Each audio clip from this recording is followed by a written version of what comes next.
Wildest tweet of the week. Lost her dog, job, and banned from Central Park. What a rough 48 hours. Anyway, what are y'all having for dinner?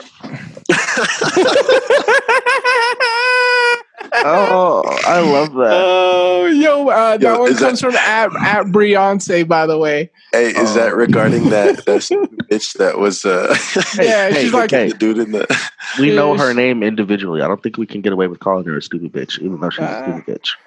I don't know. We can get away with calling her a stupid bitch. Okay, just making sure. Bro, you know what's scary about that is, say the cops had taken her seriously, that situation ends a whole different way, bro. That's totally different, man. For sure. Let's get into this shit, man.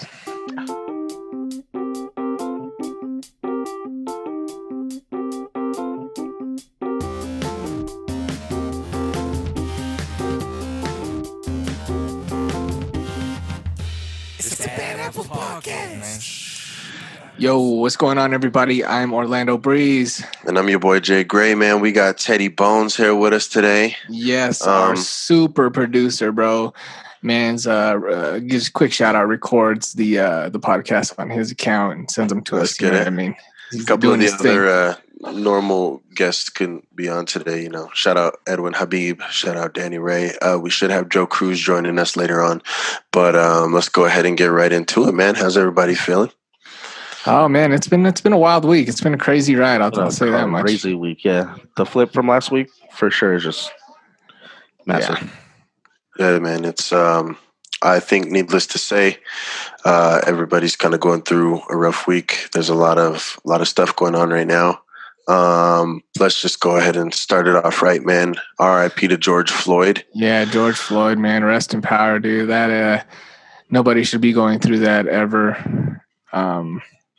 And that's just, it's very sad to see continue happen over and over again. And, if you're confused why the world's on fire right now, it's because it continues to happen. You know what I mean? It's the message needs to be pounded and burned into people's brains that Black lives do matter.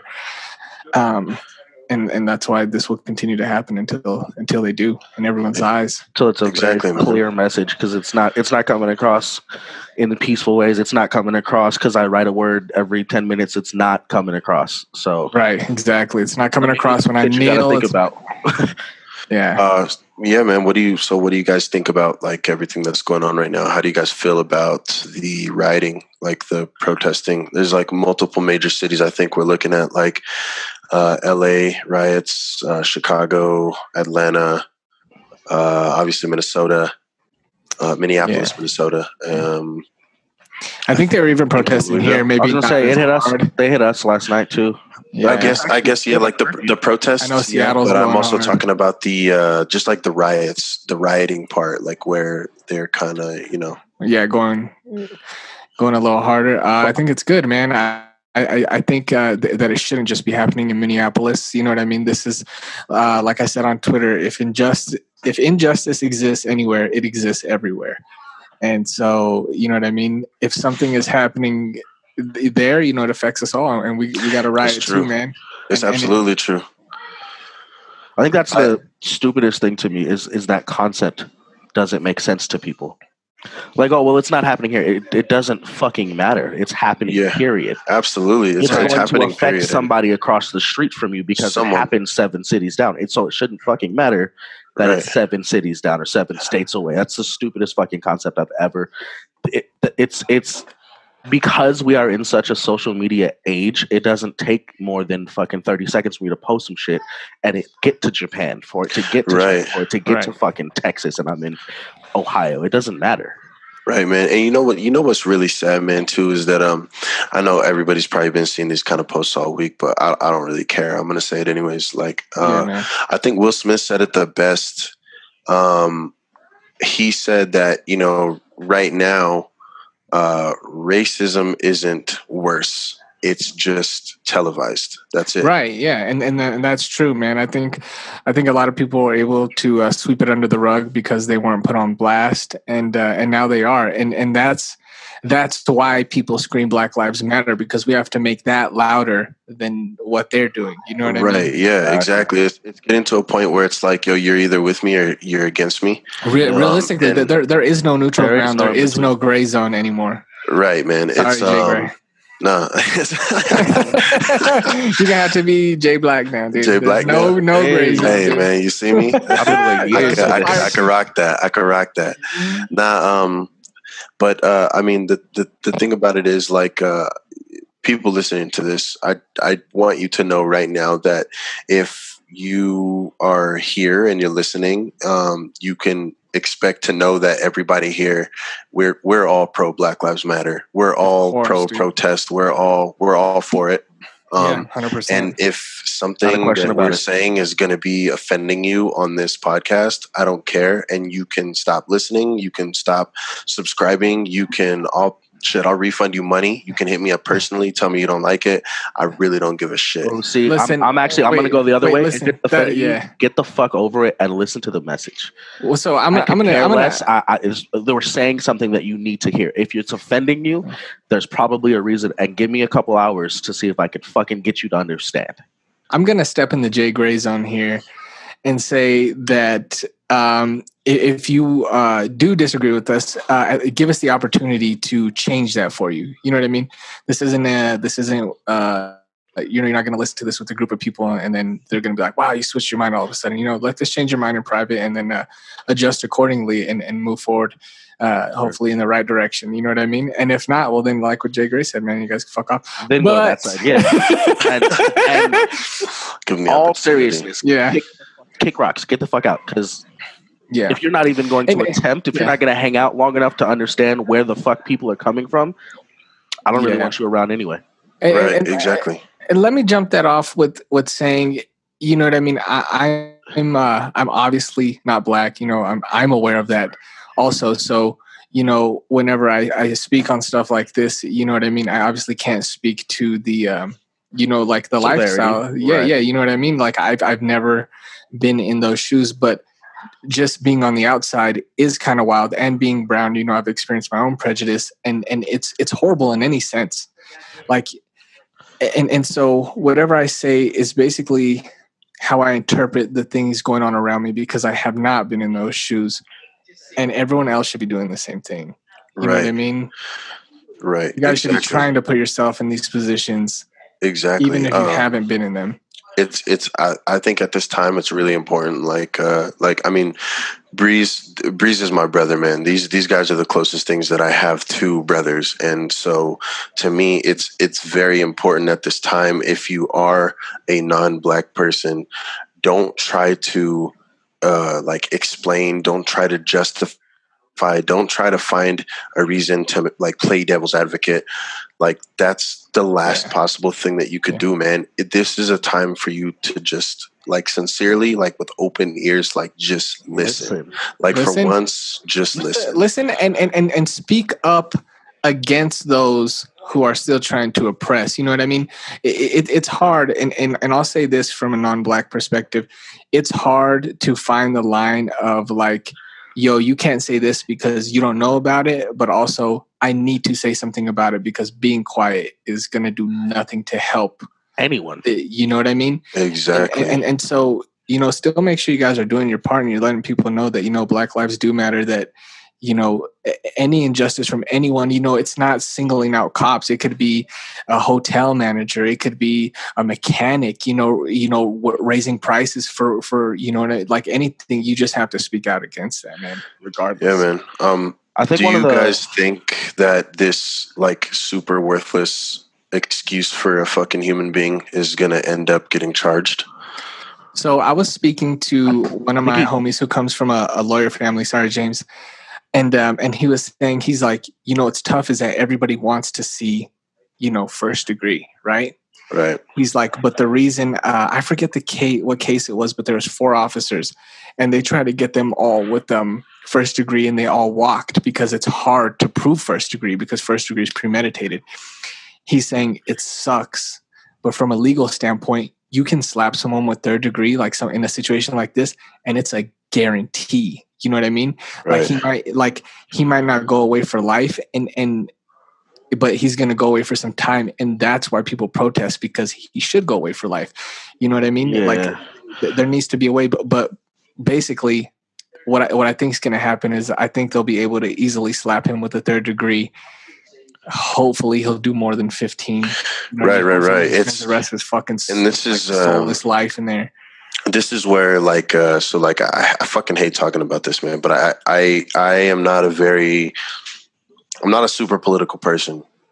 The way that I look at things is like, I see politicians, I think most of them are bad, but I do think that there's some of them that are just god awful. Donald Trump obviously being one of them. But I also think that like the system is very, very, very obviously not set up for us to succeed in that light. And so absolutely we have a lot of friends that are trying to push for positions of power in politics. You got a lot of people trying to fight that are from the becoming inside. lawyers, stuff like that, officers, things like that.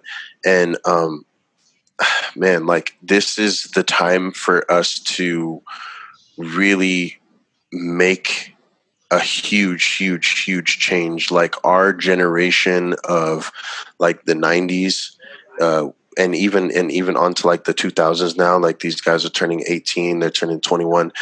It's really important to start to go out and vote and make sure that we get all these like really fucking old judges that were born in fucking 1965, like these old white men that come from fucking like Alabama and fucking, Florida. Like the ones who have an excuse to say that I don't know anymore. We got to get them out of these places, like in the fucking in fucking the Supreme Court and like shit like that. Because then whenever it goes to that decision, like when it goes to a federal decision. That's why these guys are walking, man. And see, I 100% agree with you. And I think that that's super important on the back end, because what's ultimately going to happen from this is almost, what we see all the time is like people get off with this or they get lesser charges. And that's where voting counts. And that's where getting people that you trust in office to be in office. You know what I mean? But I think on the foreground that this is still a huge just personality way bigger problem. You know what I mean? It's way bigger than politics. It's for some reason hatred, how you're raised, people's not soul. What you're taught. That just hasn't been addressed, and like that needs to be addressed. Like if you're about to be a new parent, you need to know that you gotta address this from birth. You gotta start teaching people everybody's the same. Everybody should be treated equal. You know what I mean? And stuff like that. So I think it's a bigger picture than politics on the forefront. But you're right. At the end, when shit like this does happen, unfortunately, we got to get people we trust in there. Right. So and you're right. That is on the back burner. I mean, that's like part of the least of it, which is the shameful part. Exactly. And me and another close friend of mine, we kind of spoke about this because, I was kind of like, yo, like you have a son, like, how, like, I remember having this talk with my dad when I was younger, and I was like, yo, like you have a son, like what age do you start explaining to your son, yo, you're not afforded the same, like anything that white kids are, man. Like, and that goes for you too, Breeze, even though you're not black, man. Like we obviously have it the hard way, man. Yeah, we obviously have it more difficult than like a white kid. And so it's unfair that our black and brown youth as youth, like we're talking about like a child that is supposed to be innocent, and you have to explain to them like, yo, like you can't be playing with a toy gun in public. Yo, you can't, make this mistake in front of these people. Yo, you can't, you know what I mean? And like taking their innocence away. And so what my friend was basically explaining to me is that it's extremely important that not only that conversation be had with the kids, but also within our own communities. Like we really, really have to be looking out for each other, for each other's kids. And furthermore, like white people, if you're listening, it's really, really important for you to do your part to raise your kids as such, to see something, say something, because it's very easy for you to keep your child's innocence because your child is privileged and you don't have to have that talk with them. That's an awkward talk to have, but you should be having that same awkward talk and making sure that your child knows, hey, You know, this is how these kids are going to be treated. You're lucky enough that that's probably not going to happen to you. So if you see that kind of behavior, you need to call it out. You have to. You know what I mean? And it's unfortunate that through generations this hasn't happened, and we're still here. You know what I mean? And so that just has to grow at an alarming rate, and that's why shit's burning, dude. That's why the world's on fire.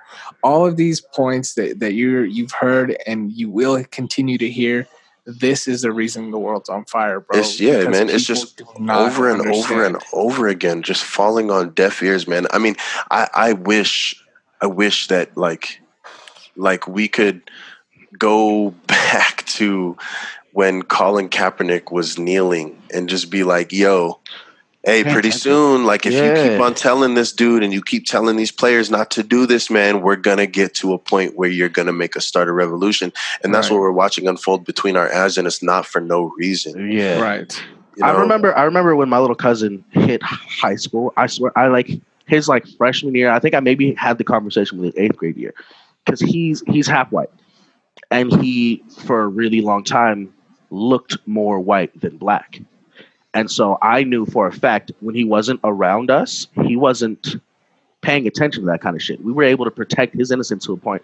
He got to grow up like a regular kid, even though me, only 6 years older, basically raised him. So we were able to do stuff right, at least from me and my brother's level down, that he didn't have to do the same kind of things we did. But then he got older.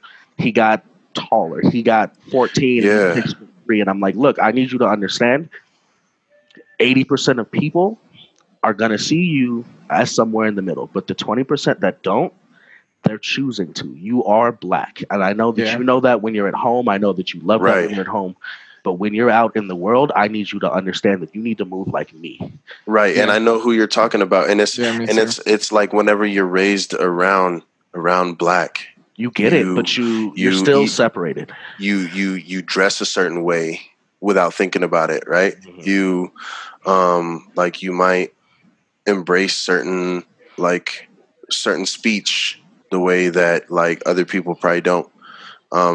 There's just so much that comes with it that you don't think about, because that's just how we were raised, man. Yeah, that's just how you came up. Man. And so I remember having to literally I had to have the conversation with him to the point where he broke down into tears because he didn't fucking get it.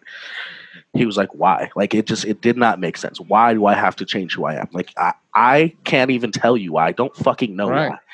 But you need to, because I'm not going to get a phone call that something happening. That's not happening to me. I need you to understand the same way that I've been moving till you got to this point where some kid was picking on you when you were 10, 11, 12. I'm going to keep moving that way. You give me that phone call and I'm moving. However, I need you to make sure that we move correctly. Right. Because you can't call me for something that could have been controlled. And he it didn't make sense. He's like, why do I have to adjust? I'm not even his main thing was, I know I'm black, but most people don't. So why do I have to move with the same safeguards? And it was because the people that do are choosing to pay attention to that. And what's really unfortunate is that all of those questions, right? There's certain things that you can't really be taught until it happens. Yeah. So it's hard to teach somebody that before it happens, because you don't know that when it happens, you're going to live after that to be able to learn the lesson from it. So teaching young kids that haven't been in that position yet, they just have so many questions, man. And that's what I mean. It strips them of their innocence, but it's not fair for young black and brown kids to be stripped of their innocence when little Tommy gets to grow up and just live his normal kid life. Right. And you know what's crazy, man? And honestly breaks my heart. I mean, obviously this whole situation just, it should break anyone who's a human being's heart, But what kills me is I've been 16 years old, about to get a driver's license, excited. I could only imagine being black right now, being 16 years old, about to get my driver's license or about to start my first job and go out into the real world.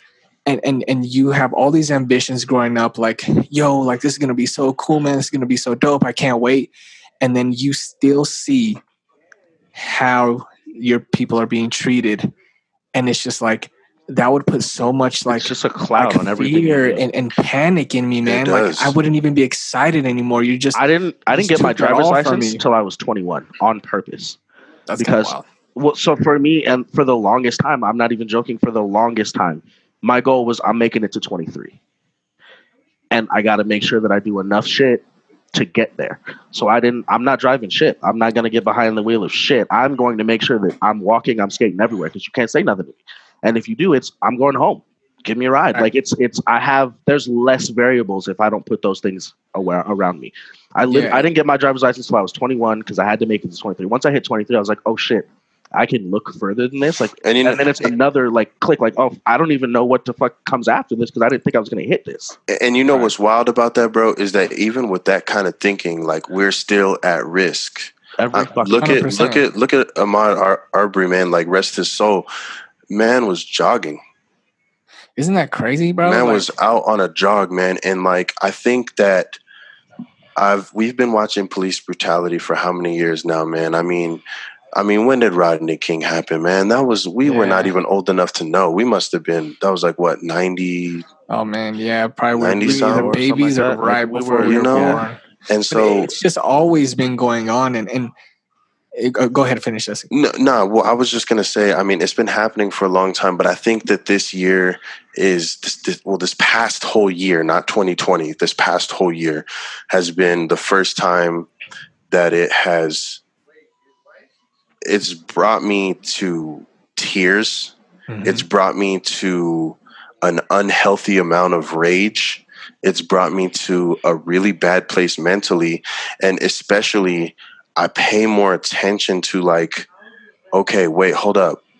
This dude was out on a jog. This guy was 26. Like I just turned 26 this year. Right. That could have been me. That could have been a number of my friends. A thought that is, bro. That's insane. Scary and that's that the is? fucked up part. Breonna Taylor, man, rest her soul. That's the craziest one. One of the craziest. I mean, they're all crazy, but Jesus Christ. Yeah, man. A nurse. Like she's out here during this pandemic on the front lines, risking her life every single day for human beings. And her house gets broken into, and I believe, correct me if I'm wrong here on the information, I believe that her boyfriend thought that the house was getting broken into as anybody would if the door gets kicked down. So he grabbed his gun, he started shooting. The officers returned fire and shot this girl like 16 times. Right. But here's the worst part is that I think a crime had occurred earlier where someone was messing with her house or something, and that's or in her area, and that's why the police were called. The person they were looking for was already in custody. Custody. No reason to go back. No reason to kick the door. No reason to take. How does that happen? Life. How does that happen? That's and the boyfriend's being charged with firing and he's being his charged gun at police officers. Yeah, it's insane. Can you imagine having to bury your girlfriend and then going to court for protecting her? Essentially, yeah. That's insane, man. It's crazy. That's beyond unacceptable, man. Like how do you as a person make the mistake of breaking into the wrong person's house and taking someone's life? It's so unacceptable. It's just there's absolutely no way that's acceptable at all. And then you just it's to the point with me where I don't care what happens to these people on the back end. Like, well, I do. I want them to spend their life in a cell, or I want them, the worst. But it needs to not ever get to that point. It needs to just, that would never happen to anyone else. You know what I mean? And that's what's so upsetting. That's why the world's on fire. It's frustrating, man. Exactly. And there's no excuse for it. Yeah. There's no excuse. And that's why, we're at a last resort here, people. This is a last resort. Obviously, Breeze, I think you said it the best. I saw you tweeted about it, and I appreciate you speaking up on it, by the way. Breeze said it the best, man. He said, if people are rioting, people are willing to burn their own communities to the ground, their own communities, their own homes, their own businesses. Don't you think that this is that important of an issue to them? This means that much to them that they're willing to, in turn, sabotage themselves to get the attention. Yeah. And everyone's saying like, yo, it's so destructive. You're not going to get anywhere with this. They're not getting anywhere with anything. You know what I mean? Like, you know how insane it is to just want equality and justice on the back end, like it's insane. I would do the same, and I hope that everyone else would, because that is such a wild notion to just want fairness and not get it. That's it. In a country that supposedly prides itself on it is the craziest part of all of it. That's the craziest part of all of it. This is supposed to be the land of the free, quote unquote, the land of the free, the land of opportunity. How can you pride yourself on freedom and opportunity when like we're talking about American citizens here? Yeah. That's just crazy, man. It's dumbfounding to me that it can happen on a rate obviously higher than the one that we see. Oh, 100%. But the fact that it's seen so frequently, and you still got why didn't he do this? What he jogged. It doesn't matter. You know what I mean? Like they were asleep. Like you cannot rationally, as a rational, actual thinking human, be like, oh, it was probably their fault for being in their house. Like what? Like are you? Yeah, there's no way. You know what? And to your point, I put this on Twitter too. Whenever, I don't know if you guys saw that dude from CNN get arrested. Yes, the whole team. He was still reporting. Yeah, and like he was still reporting. I said on Twitter something to the effect of like, this is what's happening while they're broadcasting on national TV. Imagine when there's no cameras around. Yes. That's what the problem, bro. That's the problem. And it's crazy, man, because there's not one solution. There needs to be a change of everything. And what's tough is like, I've always, it's going to sound wild, but I've always wanted to become like a cop or something, only because I've always been in touch with like my neighborhood, my area, my community. You know what I mean? As you should, yeah. And like, I feel like I wouldn't treat these people this way. People need someone out there who's going to do that and knows how it goes, knows what's a threat, knows what's not, wasn't brought up like a piece of shit. You know what I mean? But it's hard when you see how many of those people have infiltrated that system. Exactly. You know, how there's no filter in that. You know what I mean? And like, as someone who just graduated from college, if they up the requirements and you had to go through this, you had to do this, that, and the third, like I wouldn't even mind doing that. And I think you could even start there as one possible solution. You gotta make that filter a lot stronger, man, and get these people out of there.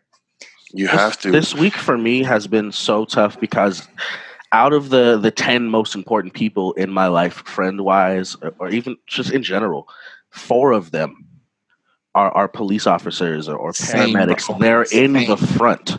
So like for me, I, as someone who grew up on the avoid the police at all costs side of the fence, and then having my brother from childhood decide, I'm going to be a cop. I get stuck on this fence where I'm like, I get it. Right. But for me, there's always an asterisk because I know you know what it's like to be on this side of the fence, and that's why you went over there. So like it's hard for me to look at the ignorance on any direction because I'm like, no, like I know somebody who has the badge on who wants to go home just as bad as you want to go home. Yeah. So that's not exactly, and that's okay too, and that's okay too. But that's in turn another conversation to be had with your children and to make sure that we understand it within our communities. Because I had this talk with somebody who was trying to get in an argument with me about it. You guys know the arguments that happen. This is the same police officers that you're going to be calling for help. Look, check this out. Look, I know I speak for everybody in this chat right now. Whenever I say this, I was raised in a house of you don't fucking trust the police. I'm sorry. And a lot of you 100%. Listening, that may not be true for you, but I was raised in a house you do not trust the police until that has been proven to you. Until and respect is earned, it's not given to anybody. That doesn't matter if they're in a place of power. That doesn't matter if they're an adult. That doesn't matter. It doesn't matter. Respect is given, not earned. Just because you have that badge on, you have not earned my respect. You have not earned my trust. Right. And so, like, you have to. That's just a different discussion to be had, man. Yeah, like, man. You. Until you've been there, you won't understand. You don't get it, and that's it's crazy to me. Yeah. And I think a lot of people like Breeze, you're blessed with this like double-edged sword.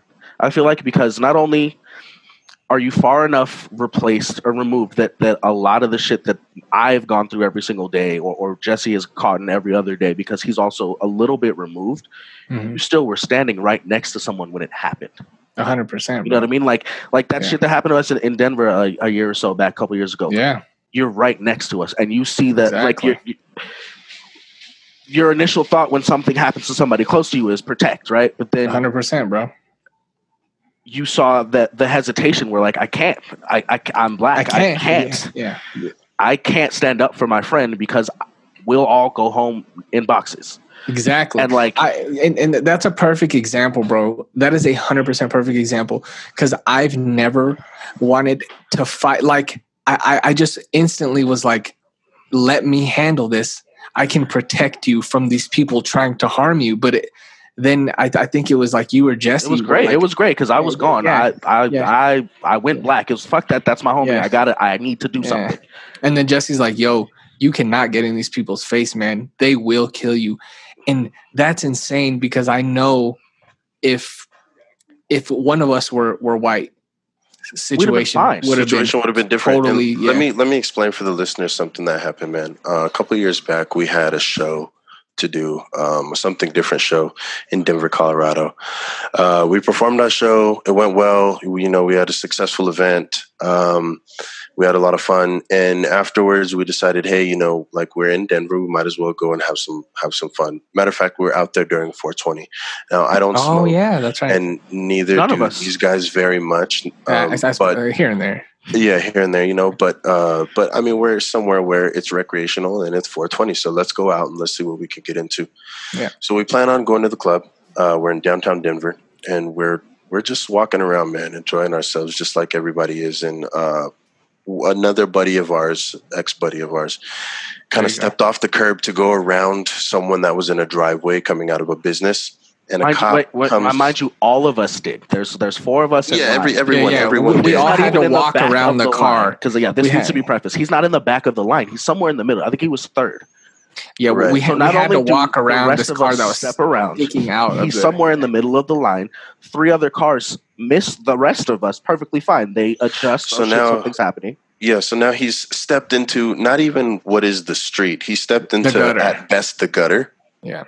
And a police vehicle comes zooming by, slams into him with the mirror of the car, slams into his shoulder hard. Boom, mirror breaks off. All immediately are like, yo, are you okay? Sirens go on immediately. They come to a screeching halt, and they grab him. They just grab him. No words. No. Are you okay? Are you injured? Like, do you need medical assistance? They run out of their car, grab him to put him in handcuffs and to sit him down. And it's like, so obviously our immediate reaction is to rush after them, right? Yeah, and like we all do. We all go towards them, and that's when it immediately hit me, because I've been in these situations before. I've had guns drawn on me. It's not fun, and I know that these guys have too. It immediately hits me like, if I don't stop us from going towards these officers, like, we're gonna get shot. Mm-hmm. We're gonna get shot. Like, and it's fucked up because that's the only thought that I had.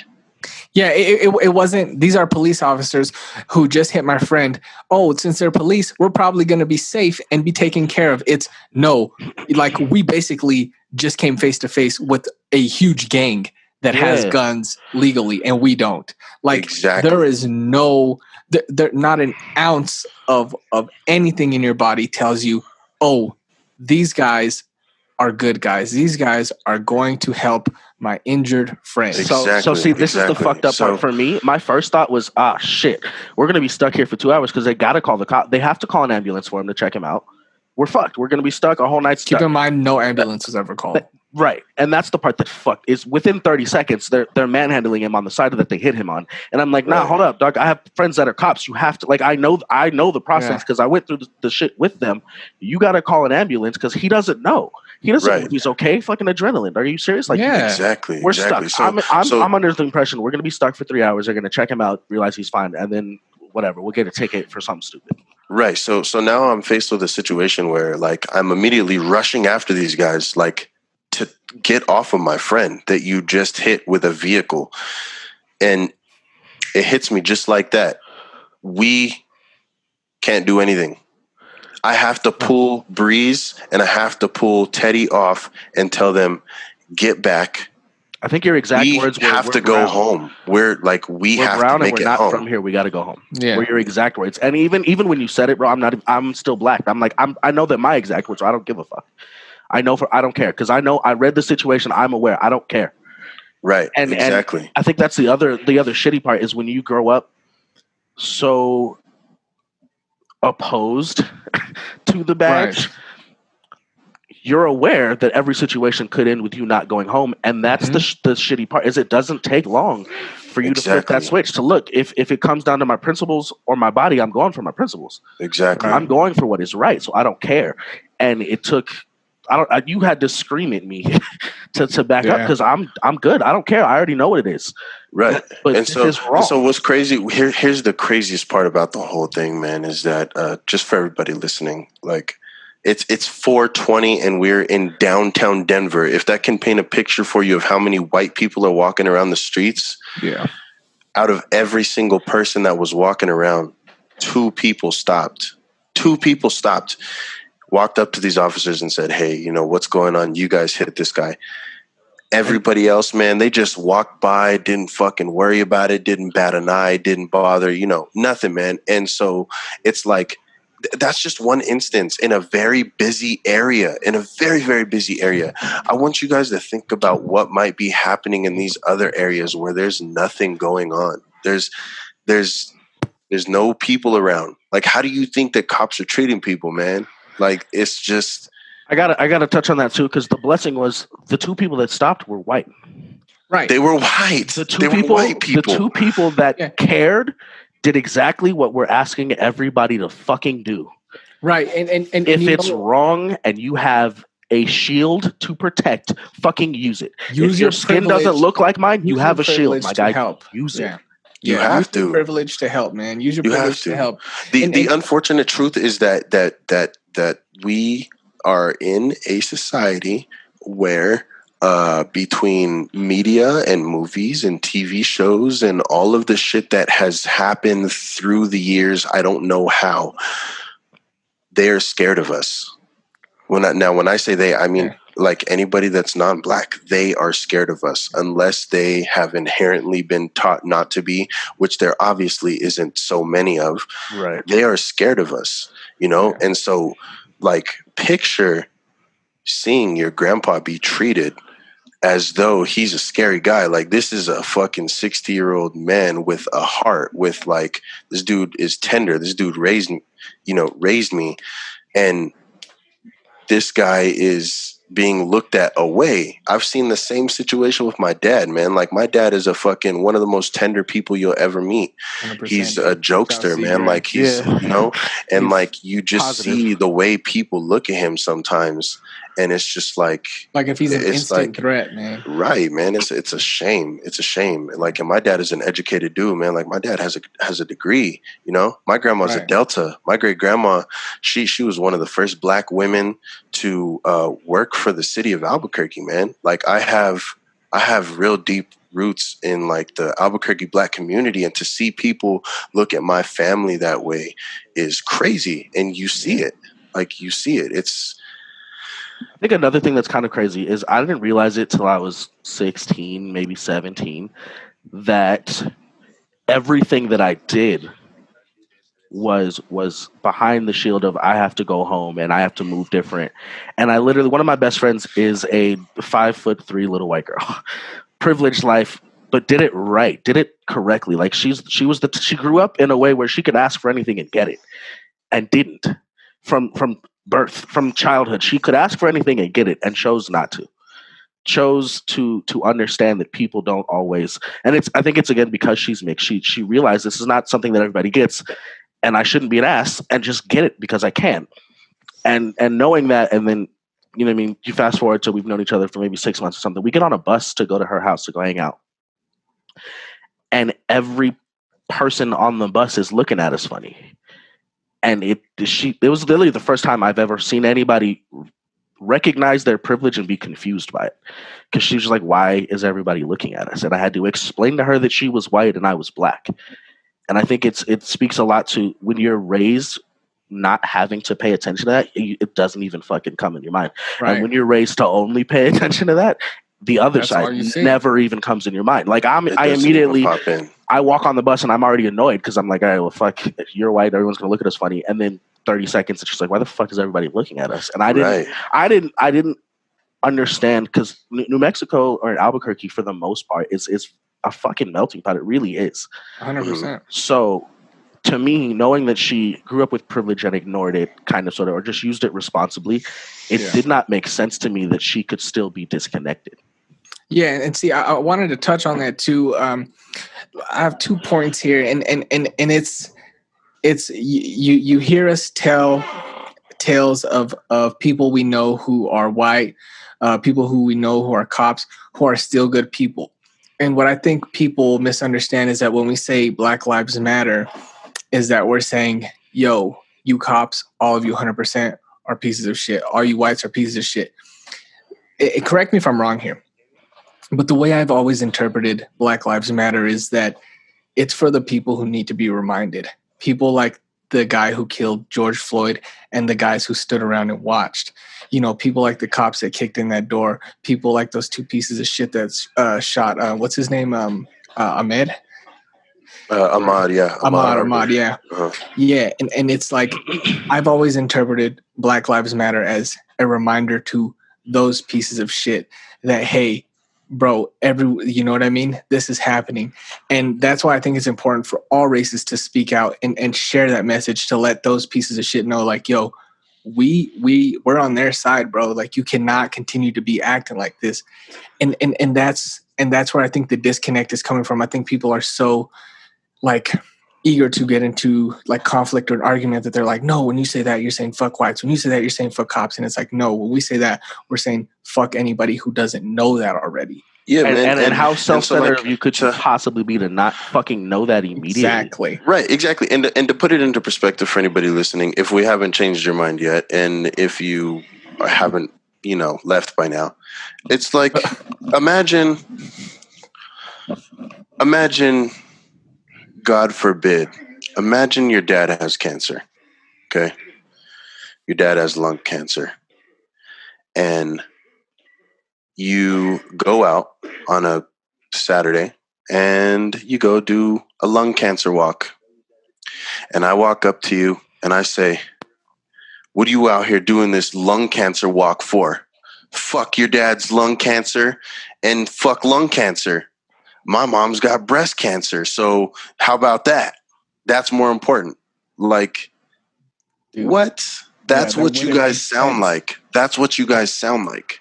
That's not what you sound like. That's what you're saying. It's not even an interpretation. You're literally choosing to be offended instead of paying attention to the message. Yeah. And that's what it is, man. It's a choice.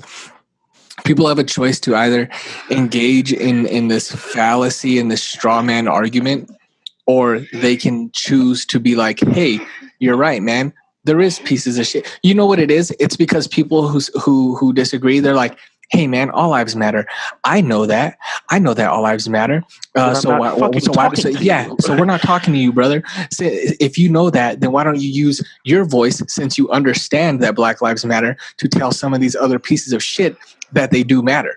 Instead of telling me that you have their back. Black Lives Matter is wrong. Yeah. And that you have their back and that you'll burn this motherfucker down with them. You know what I mean? And that's what it's all about. And that's how I've always felt it right here in my heart, dude. I don't know if I'm wrong here, but that's how I've always felt. I've always felt like completely right. Yeah, you're not wrong. I think your view is a little more responsible than mine, because mine is less than that. It's Black Lives Matter more right now. And it's just, to me, like my equation to it is women's suffrage. No one walked up and said, hey, but also right, black guys don't have, like, that was important at the time.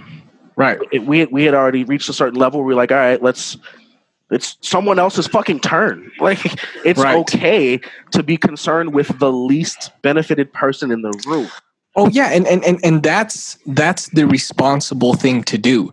If, like I said, say it wasn't even black people, say it was Asian people, you know, or like, and like their lives were being taken from them unjustly, and we never saw anything come out of it.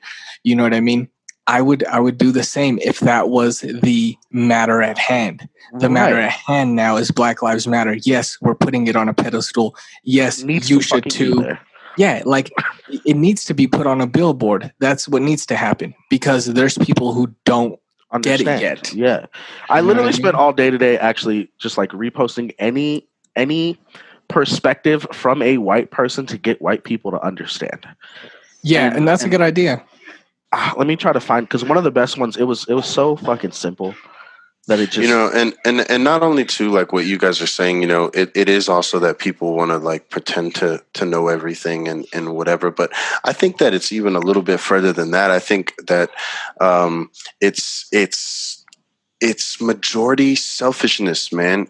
It's people have never really had to give it up and like really think about somebody else and like put themselves in that position, because it makes them feel so uncomfortable that it's inconvenient for them. You know what I mean? It's inconvenient to put yourself in someone else's shoes and just like shut up and listen for a second. It's inconvenient for it to be the only thing that's popping up on your news feed all the time. It's inconvenient for you to be driving to work and the traffic be blocked. Okay, but guess what? Like that inconvenience, like just for 1 second, think about why that's happening. Like, for just a second, you know, and even a step further, I'm gonna go ahead and say that like white people want to be oppressed so badly, man. I mean, down to like taking our culture, the way that we talk, the music we make, the hair that we have, you know. And until shit gets real and it's like, yo, if you want to be black, come fight the black fight. And it's like, whoa, man, I'm not going that far, because this doesn't apply to me in everyday life. That's the part that really gets me, is that I know there's a bunch of fucking people that are ignoring it, not speaking up about it, won't say anything. But I guarantee you that you fucking listen to our music. I guarantee you that you fucking have watched their movies, our style. You've watched our movies, and it's just not cool, man. It's not. And you know what? To expand on that, I'll say to those of you who are staying silent because you feel like, I get it, I'm not one of the bad people. This is your opportunity, man, to stand up for those who are being, you know, treated unjust. And that's your civil duty, man. Like, and especially to those who are like, man, I'm a proud American, blah blah. I get it, you know, we all matter. I'll never do this. I'd never do that. Okay, well, if you're so proud, man, teach someone else. You need to stand up next to me right here, and you need to tell those motherfuckers who don't get it, this is happening, bro. You know what I mean? You reminded me. Sorry, I remembered what it was. You reminded me of the one that I found that was the easiest fucking example. It was Jane Elliott in an auditorium full of people of every color, and the question was, "Oh, I seen that, dude. Beautiful." It's just so. The question was, "Thank you, sir. Would you be okay with the way that black people are treated in our society? Stand up." And nobody fucking moved. And she was like, "Okay, then you're aware. You're aware. Do something." Yep. Yeah, if you wouldn't volunteer to be in my life, that's a problem. Yeah, because it shouldn't be so. There shouldn't be such a disparity that you're like, "Oh, I'd never do that." Right. And this is a time to not be scared to stand up for you know, the people next to you.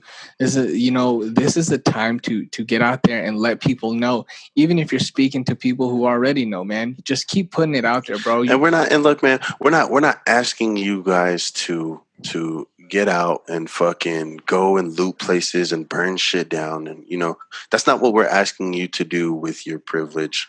Or even if you're brown, you know, this applies to you too. Like, this is the same fight, man. But what you need to do is you have to say something. I mean, if tomorrow you were minding your own fucking business on a walk and you saw somebody get stabbed to death and you didn't say anything, and the cops found out, you're fucking going to jail. It's your job now to say something. It's your literal job to say something. You have to say something, man. Like, you can't not speak up. By not speaking up, you're a part of the issue. It's an uncomfortable conversation to be had, but it's one that needs to be had. Straight up. That was another thing too. Is if it's making you that uncomfortable, figure out why. Right. You know, like something that's not wrong isn't going to make me uncomfortable. Right.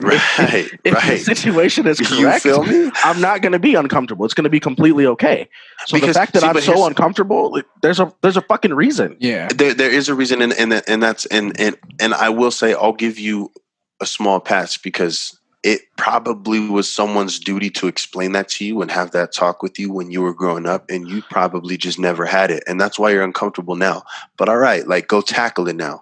Figure it out. What are you not doing that needs to be done today that you feel so uncomfortable to talk about something that shouldn't even really be a conversation, but an issue at hand that the world is talking about? You know, there's other countries.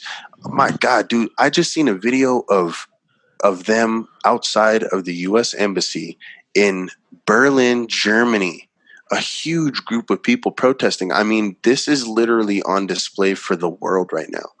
If you can't have this conversation because it makes you feel awkward, there's a deeper issue at hand. Yeah, and you know, just to just to touch on, you know, as we ease out of this, and you know, just remind everybody, you know, rest in peace to George Floyd and everybody who's been killed unjust, you know, due to racism. You know what I mean? It is a real thing. I just want to encourage everybody, and this is a big one, man, that gets bypassed by so many people because so many people are so eager to get into an argument.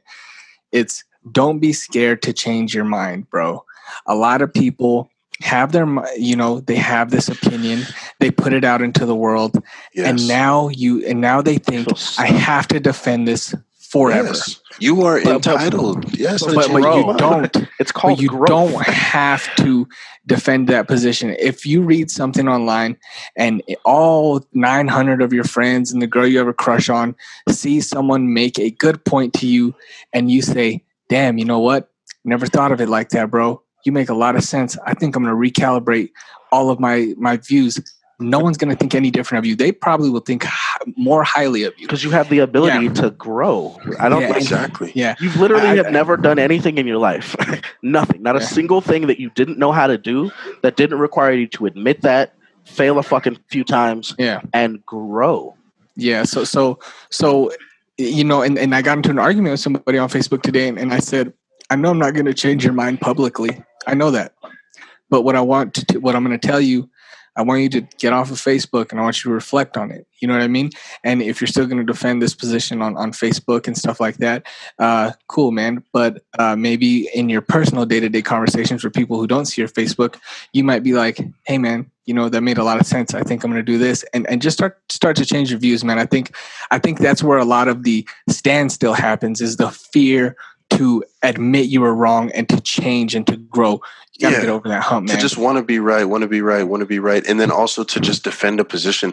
I mean, and you're right. That's a problem. It's awkward to be wrong. It sucks to be 100%. wrong. It's horrible. I fucking hate it. Plenty of times. People will defend a point to fucking no end, man. I mean, can y'all imagine, like, you found out Santa Claus wasn't real at some point, and then you just were like, nope, this is what I grew up knowing, so like, nah, for the rest of my life. Yeah, dude, for me, I was 15 years old, so I was kind of living that life, dude. So you made it like 15?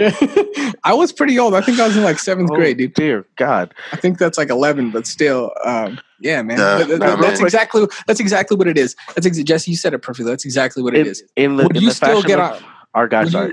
Sorry, my bad. Would you still defend the existence of Santa Claus? You wouldn't. Somebody changed your mind. You had to come to that realization. Do the same thing and stand up for one another, man. And fight for people who are being treated like shit, man.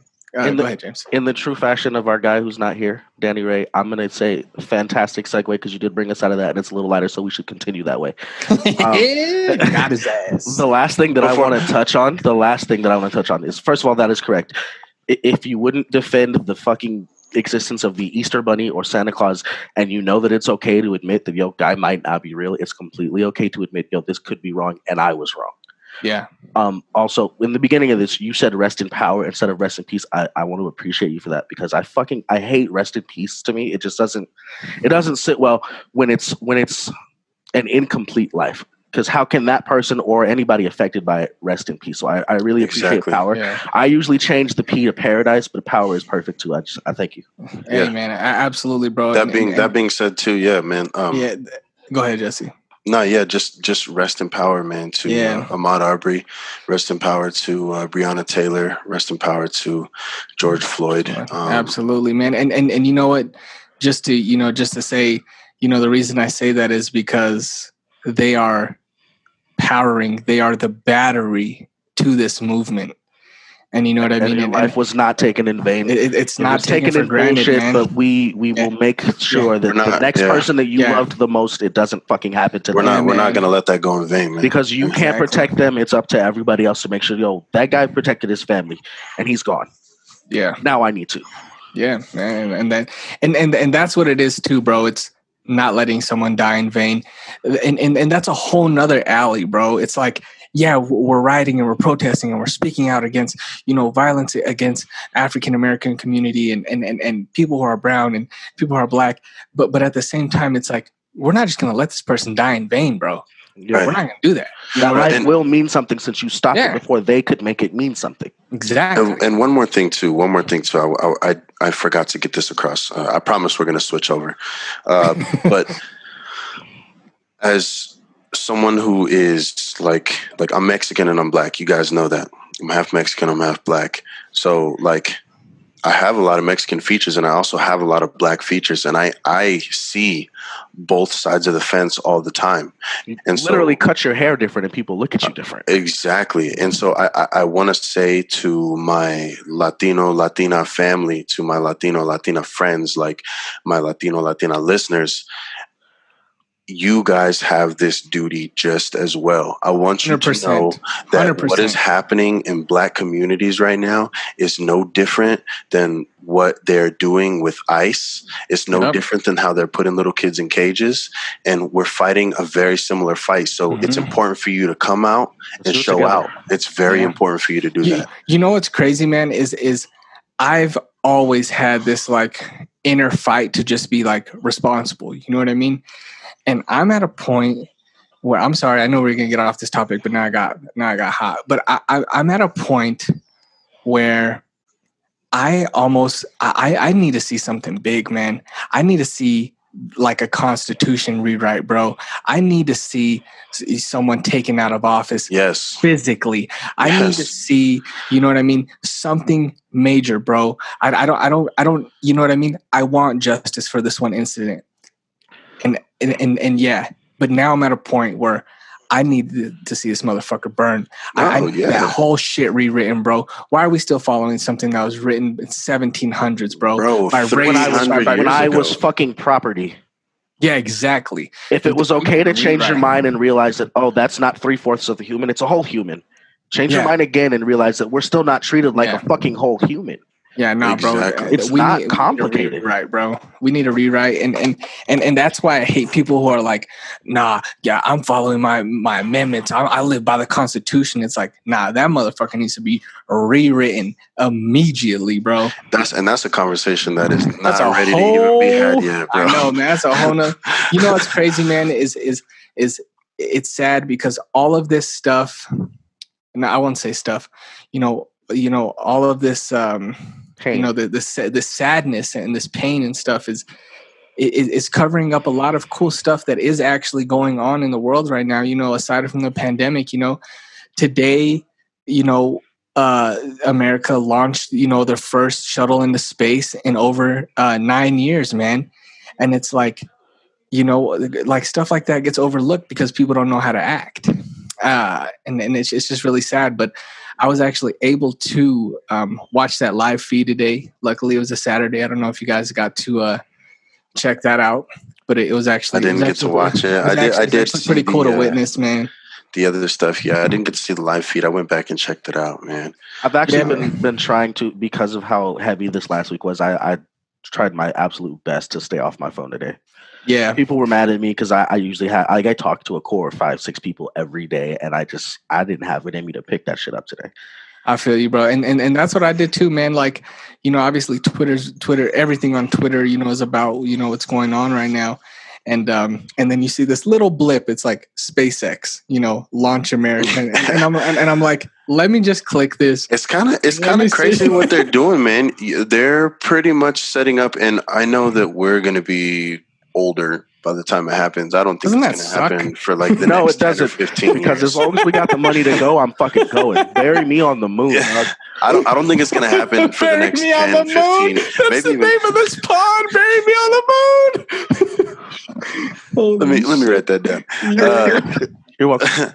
I think that it's not going to happen for the next 10 to 15 years, but like their goal is to just get regular everyday people like us into space, man. And the successful launch of that today, it was pretty much a tell-all for that. And what's cool, man, about this launch today is I was reading is that so it's autopiloted up and their destination is to the International Space Station. To the space station. I think right now there's only 3 astronauts up there, and one of them is American, and so they're sending they're sending two more people. I forget what their names are. Are they up there? Are they replacing, dude? Like, are they like, yo, you get to come home? No, we're gonna swap you out. I don't know exactly how that works. It might. I actually I don't think so, because what's gonna happen is that they're gonna go up there and they're gonna assess any work that needs to be done, and then NASA's gonna be like, okay, I think their mission is between 6 weeks to 19 weeks, like a window. And it's like, you're going to stay up there for, until all this stuff gets completed, and then they're going to bring them back.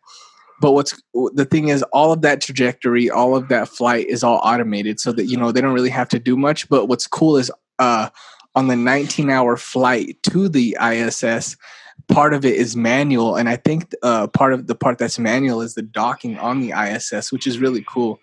And something I don't think that's ever been done before. And I want to say that I've watched enough Star Wars to know that that's very difficult. It is, exactly. Yeah. It's actually super duper complicated what they're doing. I mean, imagine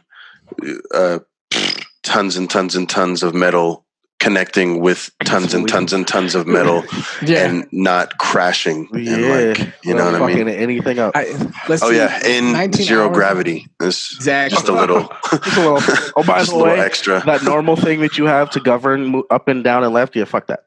Good luck. Yes. So they launched at, I think, 1:22 our time here in New Mexico. It's Mountain Time. And so they'll get to the ISS. What the hell's 5 hours before 1? Is that 8 a.m.? Yeah, it's a yeah. I went to a public school. You can't ask me to do math. Got him off guard, baby. Got him off guard. It was a Calicat, bro. Oh, fire shirt, dog. Thank you. My fault. I had to, bro. My little my drawers was riding up, dog. Oh, I hear you, dog. That's why I got this camera pointed so high. I think that's what you were gonna say. I thought you were gonna say some light skin corny shit, like, my little boot thing got me this really cool shirt, and then you didn't. You just went. Nah, man. My drawers was just riding up my ass, bro, and I don't like that. I don't ride that way. Oh man. But tomorrow at 8:30, they'll be docking on there, and it's crazy to me, bro, because to step back to what we were talking about earlier, it's like I've always had this notion where I can somehow always kind of put myself in other people's shoes and kind of man, what would I do in that situation? And anytime I put myself in those astronauts' shoes right now, I'm I would literally be shitting my pants. Bro, it's so cool. I hold them to such a high fucking regard because of I'm pretty sure to even be considered, you have to have been flying for a minimum of 10 years or some shit like that, bro. An actual pilot. These are all genuine pilots who have flown fighter jets and shit, they're ex-military, they're scientists. It's insane, the resume you have to even be considered, man. So definitely that's something super cool for them to be doing right now. And it's crazy to connect back to what we were talking about earlier is imagine that perspective when looking at Earth. Imagine you're outside of the planet, right? I know this is hard for a lot of people to grasp, and I wore this shirt just for y'all. Flat earthers crossed out, you know what I mean? Anti-vaxxers crossed out. Civil War reenactments. Are you racist? Crossed out. Up next, why do you think Danny Ray's not here, dog? But listen. Oh, I don't do my guy like that. Don't do my man that way, bro. That's disrespectful. But just imagine looking back. Wait, hold up. You can't go on, bro. He was just gonna walk right past. That's out of pocket. I'm not gonna act like you didn't just say what you said, Doug. I'm sorry, dude. I'm sorry. I had to be said. Bro, I'm calling him as soon as we're done.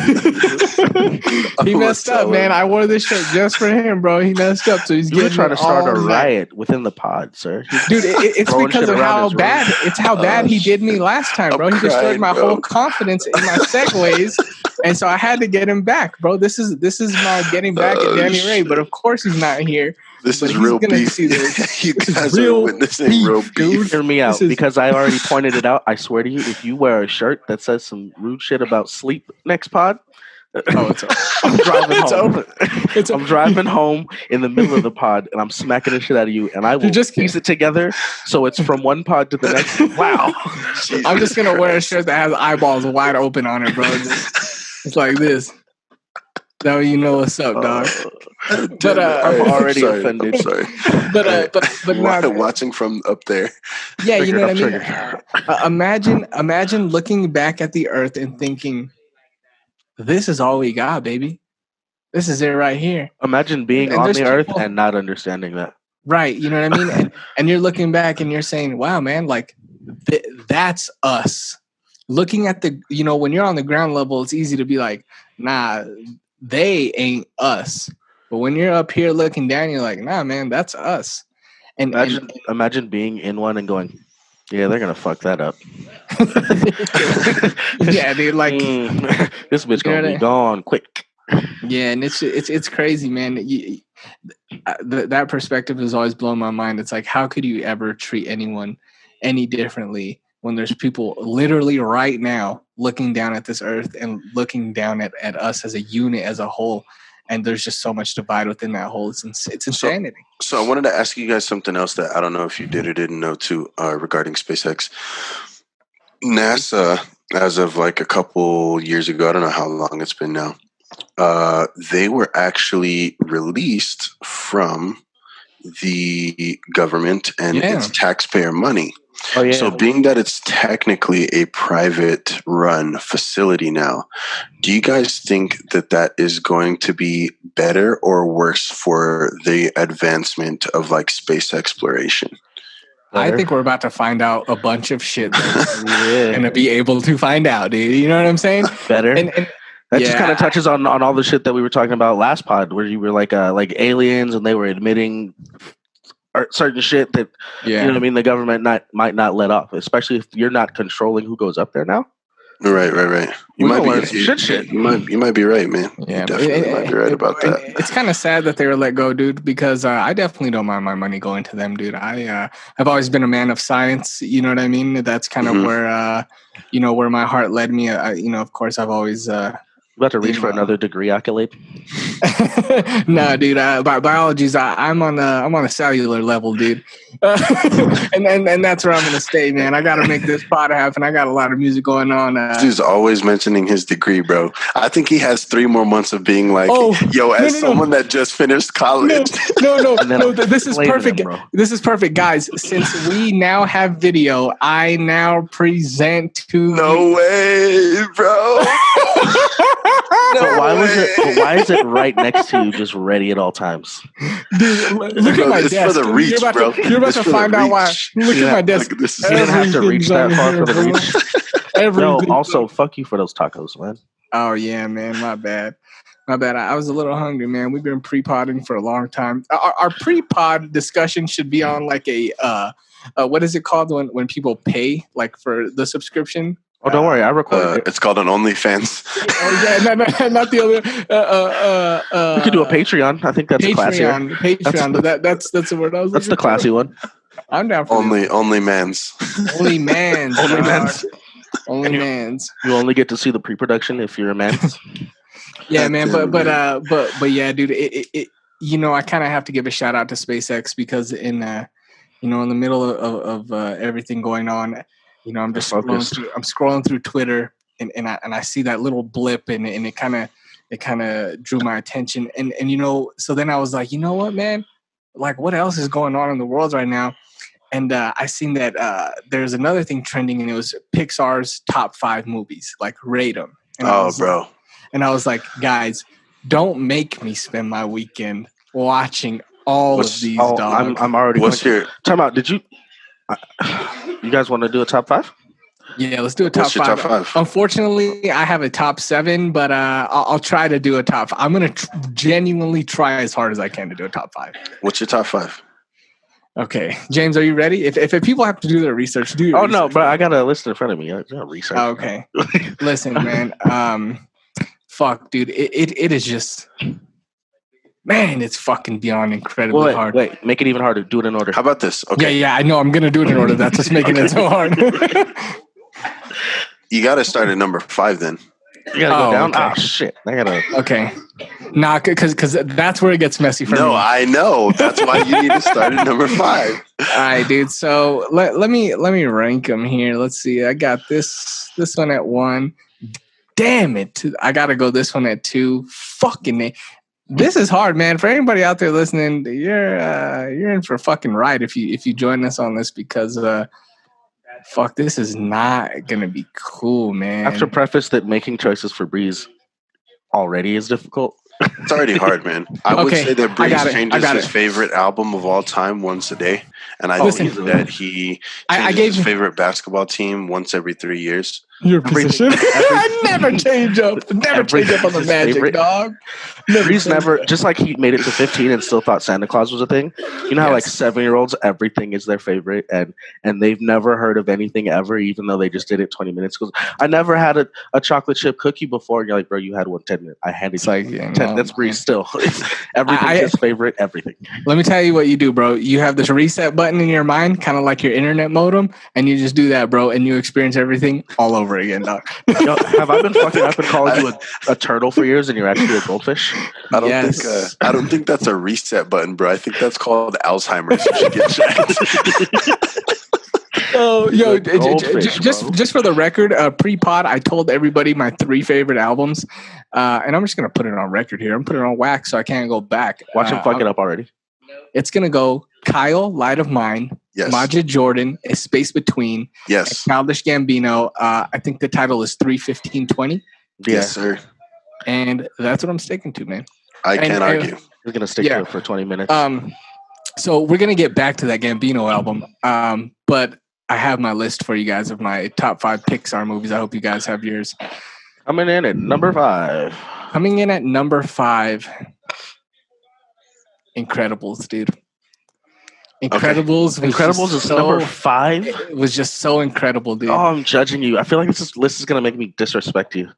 It is. You lost 3 points. Go ahead. It's gonna give you an insight to my mind. Actually, I also had Incredibles at 5, so I'm interested to see where you're going. Oh, yeah. So I really liked Incredibles because, I don't know. I don't know what it was about them and maybe it was just a time of my life that it happened. It's because Dash is that dude.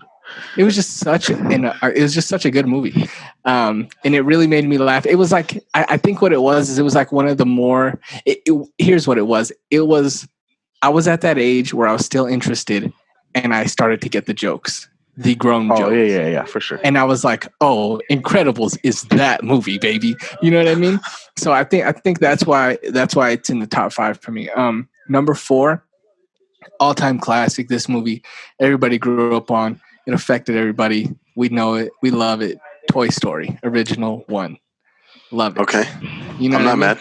Yeah. I mean, it's a classic. I'd be wrong to not put it in the top. You got a friend in me. Exactly. Why? And the cast on that. Can we talk about the cast you got on a that? friend in me. Please stop. You're better than this. They're never gonna listen to your music now. All right. And okay, so at coming in at 3, this one was hard for me, and the reason it's hard is because I don't really watch too much new Pixar stuff, but I did watch this one, and I Loved it. Maybe it's because of my culture. Maybe it's because of my ethnicity. But it also had a really good storyline. I love dark shit and I love music. It literally hit everything for me. I grew up like this. I love music. I love dark shit. I loved everything about it. Coco at number 3. Freaking incredible, dude. Loved it. It was hard for me to not put Coco at number 1. This is how hard the list is for me. Is that Coco used to be 1 until I just sat here and made this list. So ask me again in 5 minutes. Makes sense. Yeah. Coming in at number 2.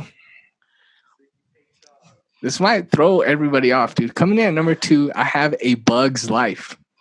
Okay, now that's actually a really good movie. It's actually a really good movie, and I'm not mad. Here's the thing: I don't think there's very many movies that I could be mad at on this list. I think there isn't at all. Yeah, there really isn't. Yeah. With like how you grew up and just a little bit of judgment, but nothing. Yeah, I like A Bug's Life because it is a throwback. It reminds me of my childhood, the good part of my childhood, and it's biology based, man. It's kind of what I grew up. I mean, in a different light, but what to do, you know what I mean? And it's kind of cool. And so here's my degree. Let me show you guys. I hate you. Let me tell you a little bit about your degree, bro. Put it in a fucking frame, first of all, you fucking cave person. Where your degree lines up with your choice in A Bug's Life is that they are both a poo-poo plata. Okay, exactly, dude. I'm so sorry. I burned off my fucking eyelashes 2 seconds before we started this. My eye is fucking with me. I just put drops in my eyes too, dog. I melted off the eyelashes on my left eye with this fucking torch because I have to smoke like an idiot. I feel you, dog. I think I just learned my lesson. I'd be doing the same thing. Jesse, can I get a drum roll, please, for my number 1? Damn, we can't hear that at all. Bro, there's a table in front of you. I know, dude. What are you doing? Okay, anyway, for anybody listening, there's a drum roll happening. And coming in at number 1, my favorite Pixar movie is WALL-E. Really? Oh, I know I said that there was. I know that I said that there was no wrong or right answer, but I'm mad. Wrong. Yeah, I loved WALL-E. Although I will say I did enjoy seeing like a bunch of fat white lazy people like zooming around on those little cars. That was enjoyable. That's actually why I don't like WALL-E, because it was like telling. Yeah, let me tell you guys why I have WALL-E at 1, and like I said, but my 1, 2, and 3. I mean, you asked me at a different time of the day, it could change. But WALL-E to me is because like I actually identified with WALL-E. Like I've always felt like a satellite robot. Yeah, like there's no one else around. Like I don't know, the way I've grown up, it's always like I thought you were gonna say I always felt like I need to exercise more before I get too fat. And that too, dude. You know what I mean? Listen, dog. I have these in front of me. But no, I've always felt like I've had a weird life, a weird struggle that I've always been alone in. And so I kind of just identified with WALL-E in that, man, and it was a really cute movie for me. And I was just like, wow, man, I really love this movie, and I had to put it number 1 and just give it the utmost respect. Loved it. I'll give my honorable mentions if you guys don't mention them in your top 5. Okay. Go ahead, Greg. Jay Greg. Okay, so for me, actually, a lot of the same movies were on my list. So good job, Breeze. I think I'm gonna ruin this for you guys. So coming in at number 5. The Incredibles. Yeah. I think that The Incredibles is really good. There's a lot of humor. It just isn't good enough to be top 3. Yeah. It's just like there's no real underlying message. It's only fun. That's it. I don't really live for only fun. But it was a good movie. Family is everything. Number 4. That's rude. Yeah. Number 4. You're a piece of shit if this isn't in your honorable mention. Monsters Inc., dude. What are you fucking thinking about? Okay? Look at him.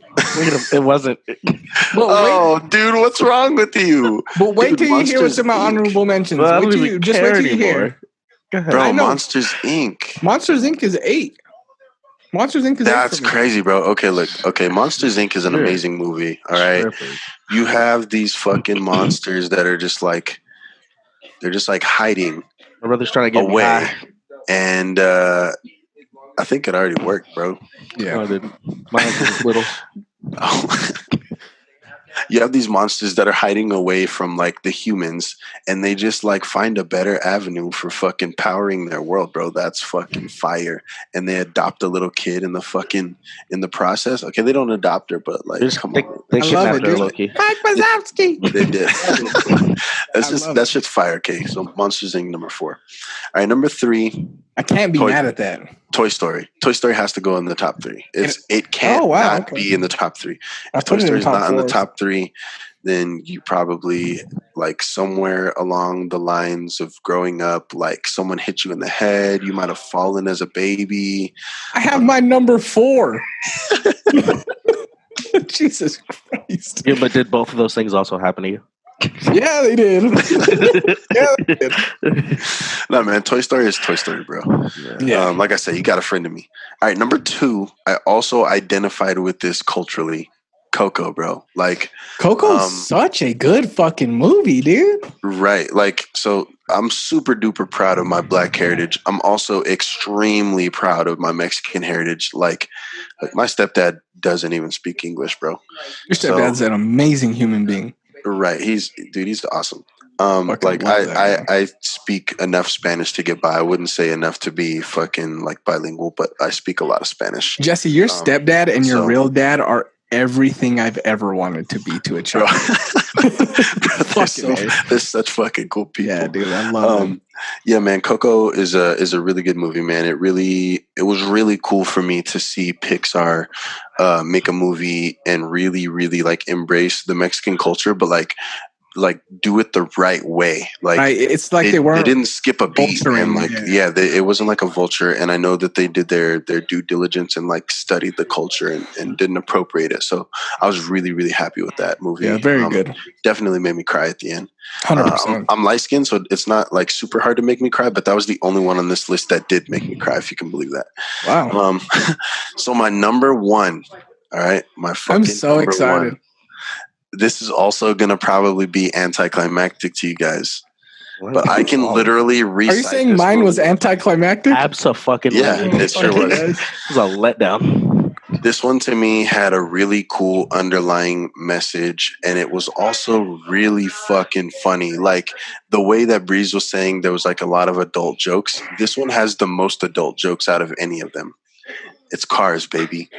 Come on, yeah, that's my shit. That's my shit, bro. I can't not like watch that movie if I see it. I love that movie. I think that the thing that I liked the most about it was that like the little town that Lightning McQueen gets stuck in resembles like where we come from, and so like that was like super cool to me. Yes, like it's on Route 66, which if you're listening and you're not from New Mexico or Albuquerque, historic street that runs down the middle of this bitch. Central. Yeah, it literally like I live like literally a half a mile from Central. Yeah. So it was super cool, man. That's my favorite Pixar movie, but that's my top 5 there, man. That's a good list, man. I can't even be mad at that. And you know what I really like? I think you had 2 on there that I didn't even have on my list. Oh shit, for weirdo now, dude. You're 1 and like you're 4. I feel like a weirdo now. James is gonna say like onward. No, not yet.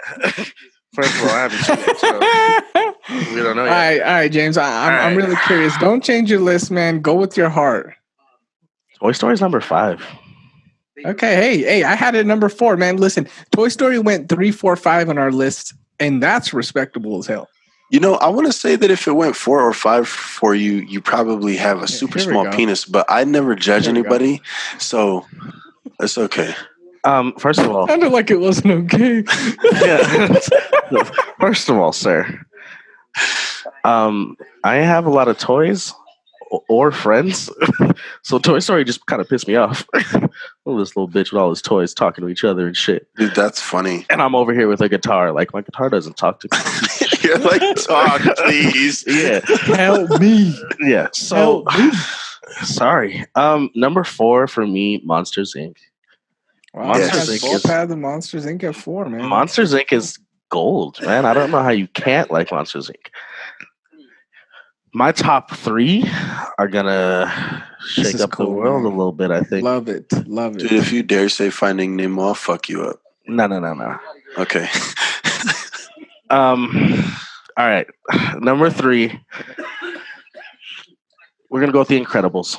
Wow. I mean, hey, it was in both of mine. Jesse's top 5. I can't even. Dash is my guy.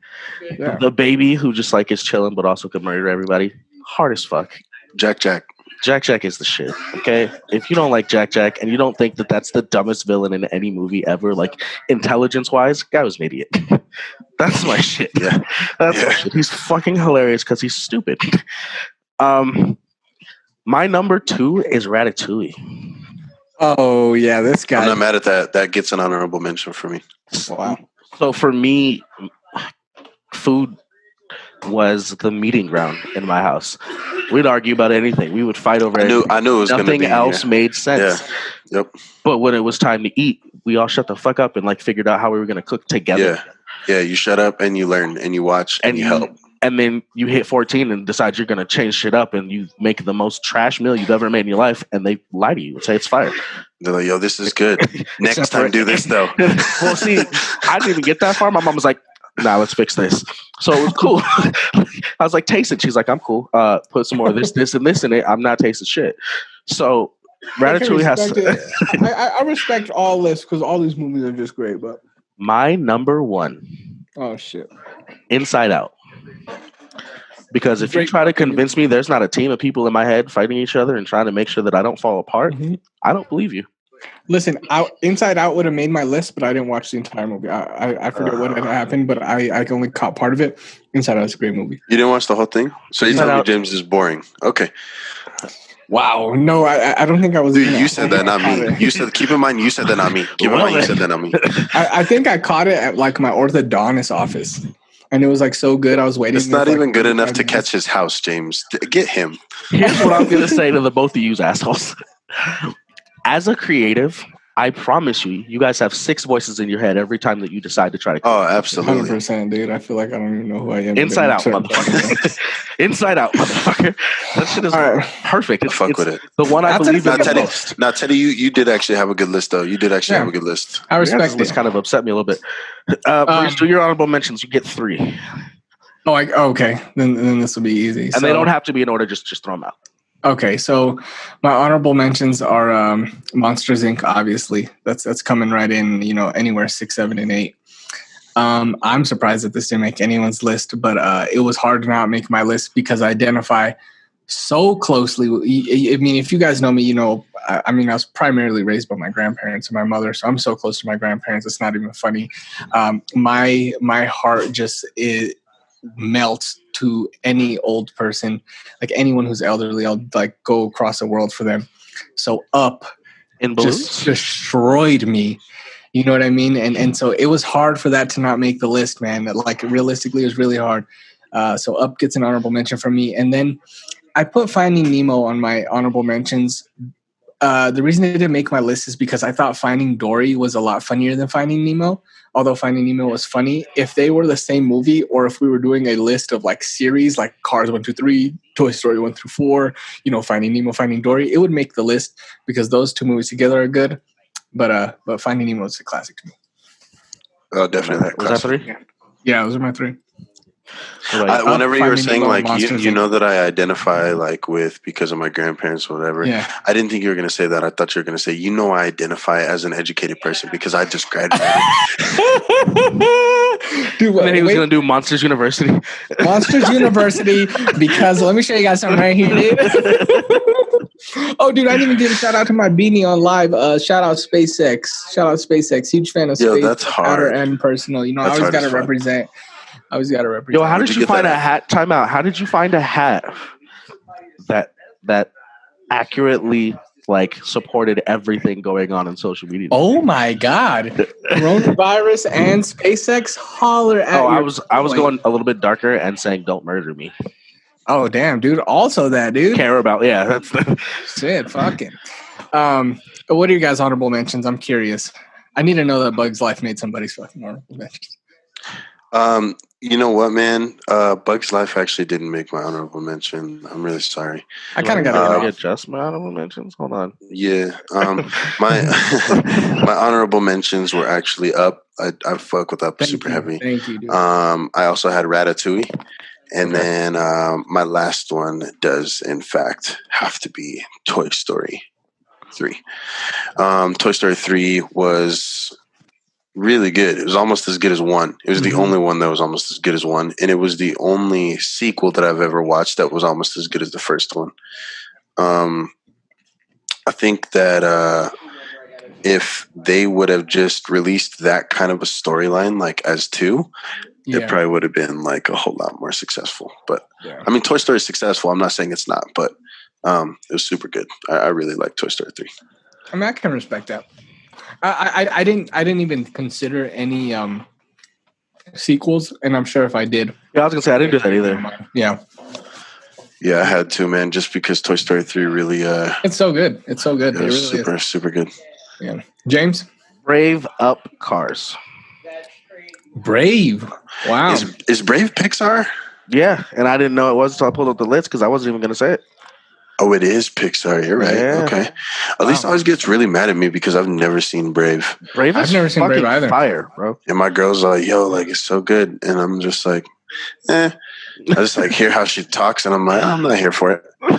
Actually, that's one of the main things for me. And I was like, I'll talk stupid. Let's see what this movie's about.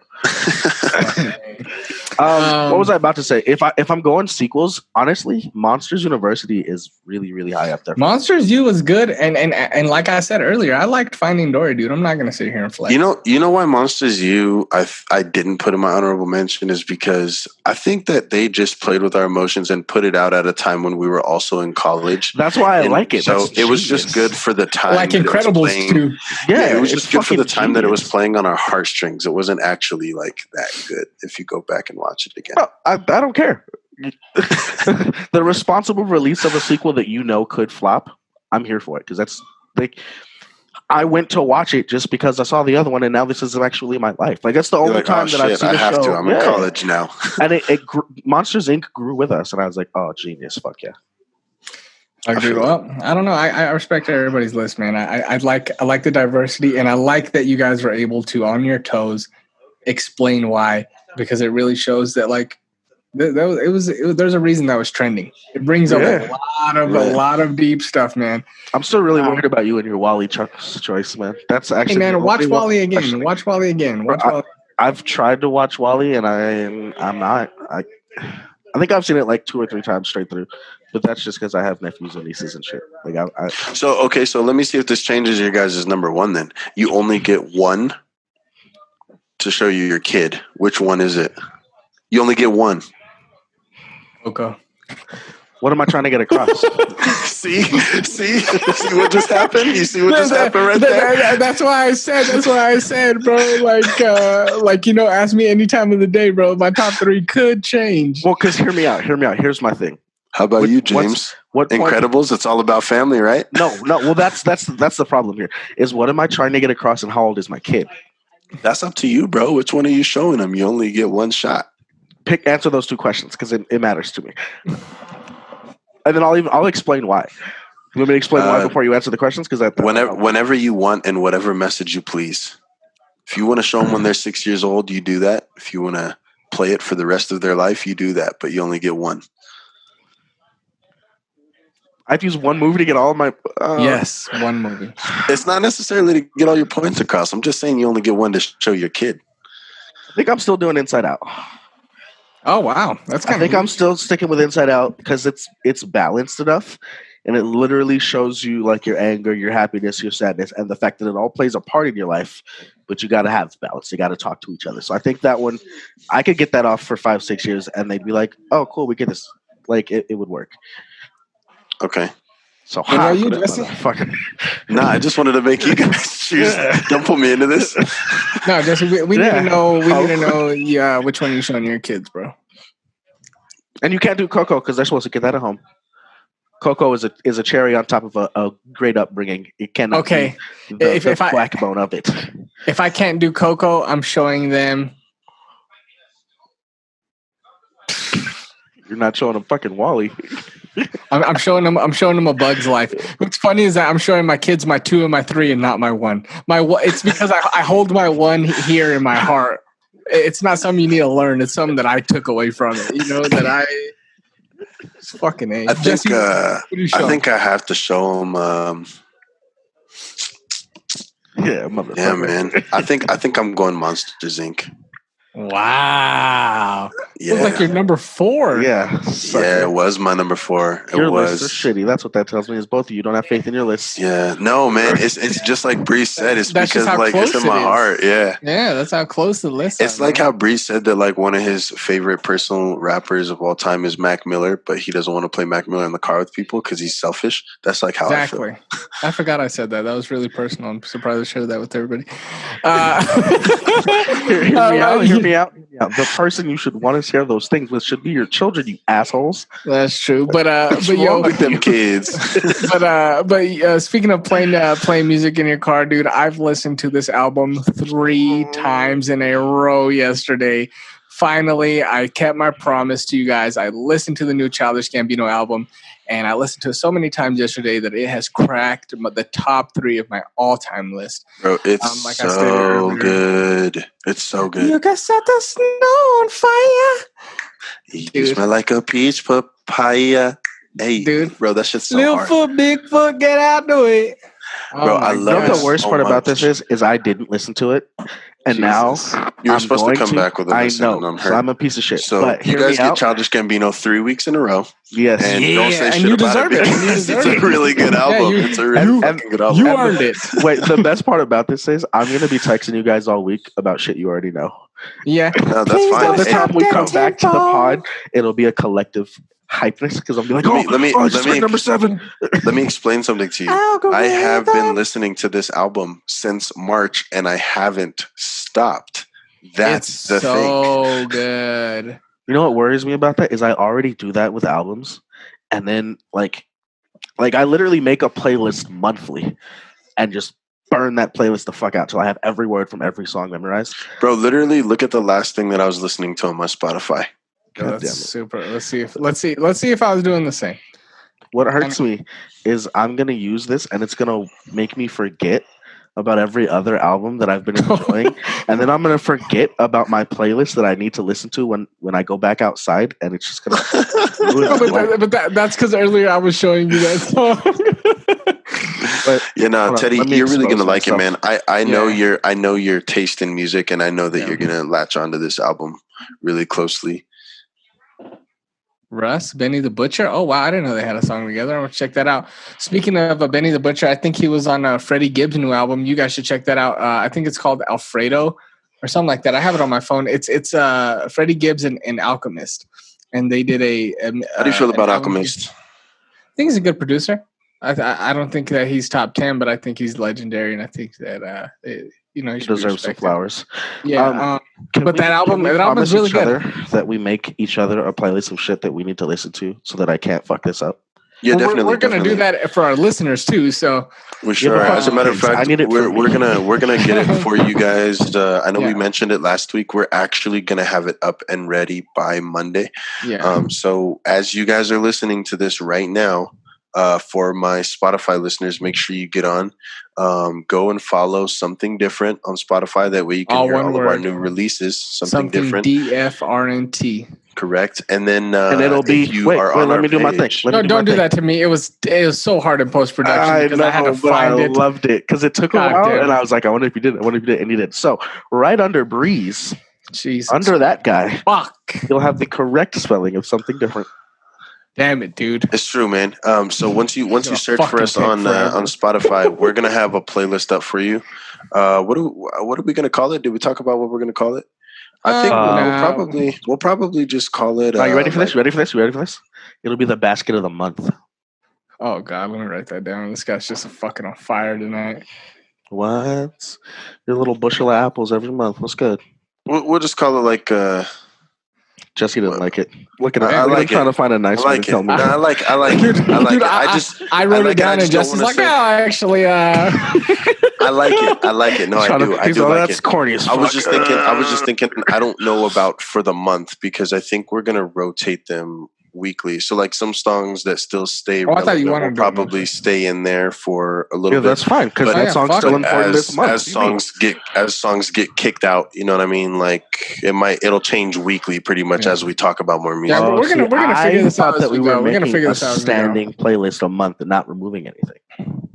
Oh, we could do that too. Just hear me out. What if you make that playlist this week and then you take some songs that I loved and then I hate you? And now I'm not listening to your podcast. Well, fucking get over it. It's streaming. You just fucking search it. Jesus, just follow the fucking playlist and listen to what we fucking put on for you. You don't go to the club and fucking yell at the DJ for change. Actually, yes, I do. In Albuquerque, is so fucking trash. Bro, I swear to God. Breeze, tell me you remember. You got $100 bill. Put your hands up. No. Bitch, I'm going home. Fuck you. Hear me out, because this will never not infuriate me. We spent like 3 months, I want to say, going out Thursday through Sunday. Every fucking night. Yes, and for a solid 2 hours every goddamn night. I'm black, okay, guys? I don't know if you noticed this or not. And I grew up in Albuquerque, New Mexico. I don't know if you know that either. But the hour of fucking salsa music. Oh, God. Every goddamn night. I don't even like it, dude. Here, if that happens again, oh God! When we can go back outside, I'm not going back outside. Yeah, nah, dude, I just might party. Bro, I'm sorry, but I'm so tired of being inside that I'll go to the club to hear. I never knew there was love, dude. No, bro. I can't. Look. Single ladies make noise. Single ladies, I can't hear y'all. Because they're not fucking here. Because you're playing trash. You play the same shit, you fucking loser. Fuck. Nobody even wears apple bottoms no more, dog. Cut that shit off. If that happens, I'm gonna cry. I will cry and walk home. You guys don't even. I'm not calling an Uber. I need the sad walk home. Yo, you know, okay, so I know we talked about all the music that we had been missing last time on the podcast that we caught up, but a new album that just came out, you know, Freddie Gibbs, everybody, you guys should go listen to that. It's really good too. But was Lil Yachty's Lil Boat 3. What'd you think of Lil Boat 3, man? I wish that some of the features weren't so hard, because I wasn't even able to appreciate Lil Yachty, dog. Tyler killed it. Tierra Whack killed it. Or Tierra Whack, I don't know how to say it. ASAP killed it. Future killed it, dog. Of course, Jay-Z killed it, dog. Like, oh my God, it's just. That's what I was gonna say. Is that I think that the features kind of outshined him, but I have to give him credit for putting them in the position to shine as they did, choosing the right beats, the right songs to put the right. And he had some good songs on there himself. I think Black Jesus is like the first track after all of those fire features in it, and it's a pretty good song on a standalone. And the thing is too, I wasn't really looking forward to this album because I really liked Nothing to Prove. You put me on Nothing to Prove, and that came out the same year as Lil Boat 2. Yeah, and I was just like disappointed by Lil Boat 1, and I was disappointed by Lil Boat 2, and I was like, man, he's adding to this series. I wish he would go back to like Nothing to Prove. But it was really good, man. If anything, I think that Yachty doesn't get quite the credit because I think it's because of like the sound that he goes for. Yeah, he doesn't get as much credit as he should for his growth. You know what I mean? Yeah. He's grown a lot as an artist. A lot of that on the Sprite commercial too. Yeah. Because for me, I think his blow up was one of the really, really fast ones. So like, shit was happening. And if your music heads like us, for me, it was like, yo, it's too soon. Yeah, like just chill, dude. Like, yo, relax. Yeah, like let him do something first before you just fucking throw him on everything. So for me, I think it took you kind of making me just like, yo, go back. Like we were having a conversation about music one day, and you were like, yo, Boat, like yo, listen to Yachty because he's not one of them. Yeah, Yachty's not one of them, and it took that for me to go back and be like, oh shit, he actually does do stuff, and he actually is growing. So I think you're right. He doesn't get a lot of the flowers that he should for his growth, and it's because he popped up like this and was on so much shit, and he was everywhere. People got stuck in this guy is a goofball who makes fucking something that's cool about it is that he's one of those creatives that like is not afraid to make the music that made him famous which can sometimes get boring when you hear someone make the same music over and over again. But he's also not afraid to like experiment with different sounds, and that's what makes a really good creative, is like being able to like move forward, like advance, take a risk. And so like that's scary as a creative, man, to like try something else. 100%, dude. Jesus. And you know, it's really good though. It's really good. Definitely go give that a listen. You guys, what else did you have? You guys just want to, let's jump into these segments, man. Well, hold up before you go on. One more actually album. I guess I buried this in my notes. I don't know if you guys are. Well, I know James is. I know Teddy's a huge fucking fan of R&B. Breeze, I know you are too. I don't know how much you keep up with like newer and trending artists. I wish I did more. C3 by Jacob Lattimore. It's a very, very, very good album. And I for a really long time did not fucking like Jacob Lattimore, because Jacob Lattimore, he kind of came out as like a cookie cutter artist at first. He's growing a lot, man, and I really like his sound a lot. This album really won me over. Jacob Lattimore, C3. Make sure you guys go listen to that too. You know what? I'll listen to that like I listened to Gambino. I was gonna say I'm gonna go ahead and plug the rest that I was just listening to. I get in these modes, usually with an artist, where I want to go, like I'll find out about them and then dive fucking neck deep and go as far back as I possibly can. Oh wow! I already knew about Russ. I actually have just been watching an insane amount of Russ interviews. Russ interviews are fucking inspirational. They're everything. Yeah. So I've been watching a stupid amount of Russ interviews and listening to just a shit ton of Russ. So everybody, please give, what the fuck's this? Shake the Snow Globe. What's Benny the Butcher? Shake the Snow Globe. Do the deluxe, because I think that's the one the Benny's on. It might be on both. Oh, okay. But it's fire. It's really good. It's a really nice mix between you know how Drake has those I've been doubted phases, or I'm a sad boy phase, or time to turn up. It's one of those albums that's like really, really balanced between fuck you, I'm the shit, and I have feelings. That's cool, man. Yeah. Sounds like I'm gonna definitely enjoy it. Yes. But yeah, dude, if you guys are cool, then I say let's just jump right into these segments, man. Let me go ahead and try to get our guy in here. Yeah, give him a call. Give him a call, because I don't think he'll even have a take on this first segment anyway. So why don't you try to get him in here, and we'll jump to you last. So since Jordan's not here, we would usually do Apple of My Eye. But today we're going to just run Ripest picks back.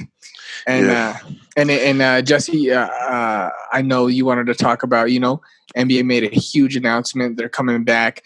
There's just some questions on the bracketing, on if they're how they're going to do it. So what Jesse's showing you on the screen right now, for those of you who are listening, is Colin Coward on the Herd Instagram page. He posted one of these proposed ideas for the playoffs that they could just start with right away. And it's a 16 seed. It's like the 8 teams from the East and West, but there's no East and West. It's just 1 through 16. They would just go with the rankings. Record for record. So as it stood, I'll just name. Let me just rattle them off. Name the 8 matches. Yeah. Okay, so I'm just gonna name like all of the rankings as it would be. So we would have the number 1 Bucks versus the 16 Magic, the number 2 Lakers versus the number 15 Nets, 3 Raptors versus the 14 Grizzlies, the 4 Clippers versus the 13 Mavs, 5 Celtics versus the 12 Sixers, the 6 Nuggets versus the 11 Pacers, the 7 Jazz versus the 10 Rockets, and right in the middle ground, the 8 Heat versus the 9 Thunder. Nice. Yeah. So for Ripest picks, what I want us to do is let's just pick our 3 most anticipated matches. I know we're all super excited to have basketball back. That's literally my absolute life. So I was excited at any proposed idea. So Jesse, why don't you kick us off on your 3 most anticipated matches? Real quick. Wait. So, just to be clear, in pre-production, we were trying to stick to the first round. Do I have to stick to the first round? Yeah, stick to the first round, and if it happens, yeah. All right. Yeah. So my first one is obviously extremely easy. Like no fucking shit. Obviously the Heat Thunder. Yeah, I would be so ready to watch the Heat sweep the Thunder. I can't elaborate on how how badly we would spank the Thunder in a fucking series, man. Don't get me wrong, they really held their own this season, and they they have Chris Paul. Chris Paul's a fucking legend. He makes things happen there, and they have a lot of young talent, which is also cool to watch. So I think it would be a very fun series. But I do think that the Heat would sweep, and I would have to watch it for that reason. I think CP3 is making that interesting, but I think the Thunder get outshot by the Heat. Oh yeah, man, and out chemistryed. You know what I mean? Right. It's hard for people to put that into perspective sometimes, but I think the way that the young core is clicking is just it's a lot better than what the Thunder got going on with SGA. You know, trying to find who he is, and Chris Paul. It's better than most of the young cores like in the NBA right now. Like the way that and that's not even just as a Miami fan. That's like as a student of basketball, as a fan of basketball. Our young core is just clicking better than a lot of young cores. We shouldn't have had that high of a ranking with as many rookies as we have playing on that team. Yeah, but he got to keep those guys together, bro, because they obviously play well together. Yeah, they do. They play really good. So the second one that I would definitely want to watch is the Celtics versus the Sixers. I think this would be the matchup that went to a Game 7.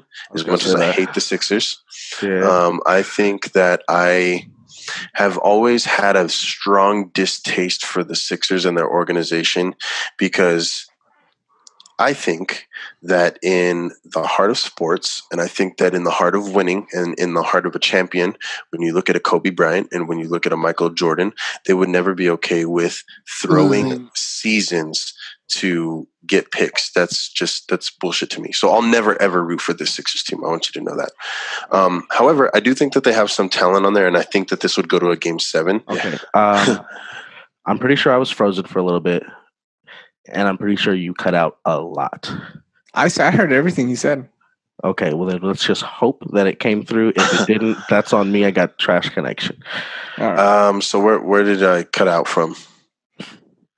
Somewhere in the middle of pick 2, and your explanation for that, Oh, that's okay. No, that's fine. cool. Yeah, so just say your pick 3 again. Yeah, so my pick 3 is the Jazz versus the Rockets. Like I was saying, Donovan Mitchell is going to be much more experienced, and I would like to see him get the better of a duo of two of the, in my opinion, most overhyped players in the league in today's NBA. I think that James Harden is really hard for me to root for as well, especially when he's a guy who has had good circumstances going into almost every single playoff. And you look at last year and you see somebody lead a team to a record high 27 straight missed 3-pointers. And so, like, it just makes me be like, okay, like, you know, during the regular season, you're doing all this shit. During the playoffs, where's your clutch bone? Yeah. I can't rock with that. So I would like to see, I would just like to see Donovan Mitchell go at his neck, man. And I think that would be a good matchup to see. You know, and just to expand on that matchup, because I don't have him in my top 3, but I kind of did want to mention this, so I'm glad you brought it up, is the Houston organization, after that whole ordeal with the owner and them speaking out for freedom in Hong Kong and stuff like that, how that kind of rattled its core, and then how, you know, what's the chemistry like between James and Russ still, and what's the longevity of them staying together. You know what I mean? You have all that going on in Houston, and then on the other end in Utah, you have, you know, there's murmurs of teammates don't like Rudy Gobert anymore. You know, one of these guys needs to be traded in order for chemistry to be balanced. I agree with you that series would be cool to see, because you got so much shit going on, like at home. You got a lot of shit going on too, and I didn't even mention that part. Yeah, like what's going on. Yeah, so I like that pick, man. I like that. James, you want to go ahead and fire yours off? Yeah. So me personally, I'm a bigger football guy, so I don't have as much of a breakdown as you guys do. That's fine. I'm just here for the entertainment. Absolutely. So I'm going Bucks Magic because I want to see if the chemistry of the Magic can even hold a flame. Because if it does, that's going to be a fucking game to watch. Thank you. I want to go Lakers, fucking Nets again. I think both those teams, fucking Magic and Nets, have a nice core that should be able to gel together in the next couple of years, and I want to know how their quarantine chemistry, you know what I mean, how they come back, since all they've really had to do, if I think, you know what I mean, with the most part, is kind of just kick it alone and with each other. There's not a whole lot of extra noise around. I like that you mentioned that too, because when you mention like two teams with chemistry, like the Nets are pretty similar to the Magic when they don't have Kyrie and Kevin Durant, which is the position they're in right now. And so if they can gel well without them, it makes you wonder, like, okay, well, how are they going to do it when these guys get back in there? Because that's going to be a fucking show. And then, so my last one, I think I got to go. I wanted to go Heat, but since you touched on it, I'm actually going to go Nuggets Pacers. Oh, nice. Literally the same reason. These guys, they're not, to me. The Pacers' chemistry is beautiful, and the Nuggets could be. Love the Nuggets, and I want to see Michael Porter Jr. is like top 3 favorite players. I don't think that there's much of a disparity. I think Gray was about to say that. I don't think that they're far off, but I think that they out of at least the 3 that I've named have the most work to do to gel really, really, really well. Yeah. And I was going to say, what I was going to say is I would just want to see the Nuggets. I think they would be an interesting team to watch in the playoffs, period, for the simple fact that they made it pretty fucking far last season. Well, and they Jokic did so. Man. They did so with all fucking young guys, man. They're all young, man. They can only go up from where they are. And I want to see. I think for most of those teams, for the Magic, Nuggets, and then the who was my other one? The Nets. I want to see if the time away was used well, because a lot of those guys, the thing that you always say is give them a couple more years, give them some more time together. Yeah. You know what I mean? Give them time to get acclimated, and let's see what happens. Yeah, you've had some time, and I would hope that all you've literally been doing is kicking it with your family and shooting. Yeah, you ain't got shit else to do. Agreed. And I want to know that they love their craft enough that that's what they're doing. They're spending time with their family because they can now, getting the most out of that, but then also just working on your shit. Yeah, man, this would definitely separate like the hoopers from the this was my way out. I'm really athletic and I made it to the NBA because that's why I think like when you put someone like LeBron James on the court with absolutely no fans, it's gonna show that this man is the best in the world for a reason. I'm so excited to see that. So my top 3, obviously, first one was easy. You know, like you said, Jesse, got to go home team. So I went Bucks versus Magic. Thank you, James, for that shout out. Here's the thing: is I think the Bucks are good enough that they can win the championship, but I would still like to see this, and I would like to see it with a healthy Jonathan Isaac, because Jonathan Isaac was on pace to win Defensive Player of the Year. And so I think you put him on Giannis, you know what I mean? I think it makes it interesting. They might steal a game or two. You know what I mean? And plus, I want Markelle Fultz to get that playoff experience. And I think it'd be a fun series. Always nice seeing the home team in there.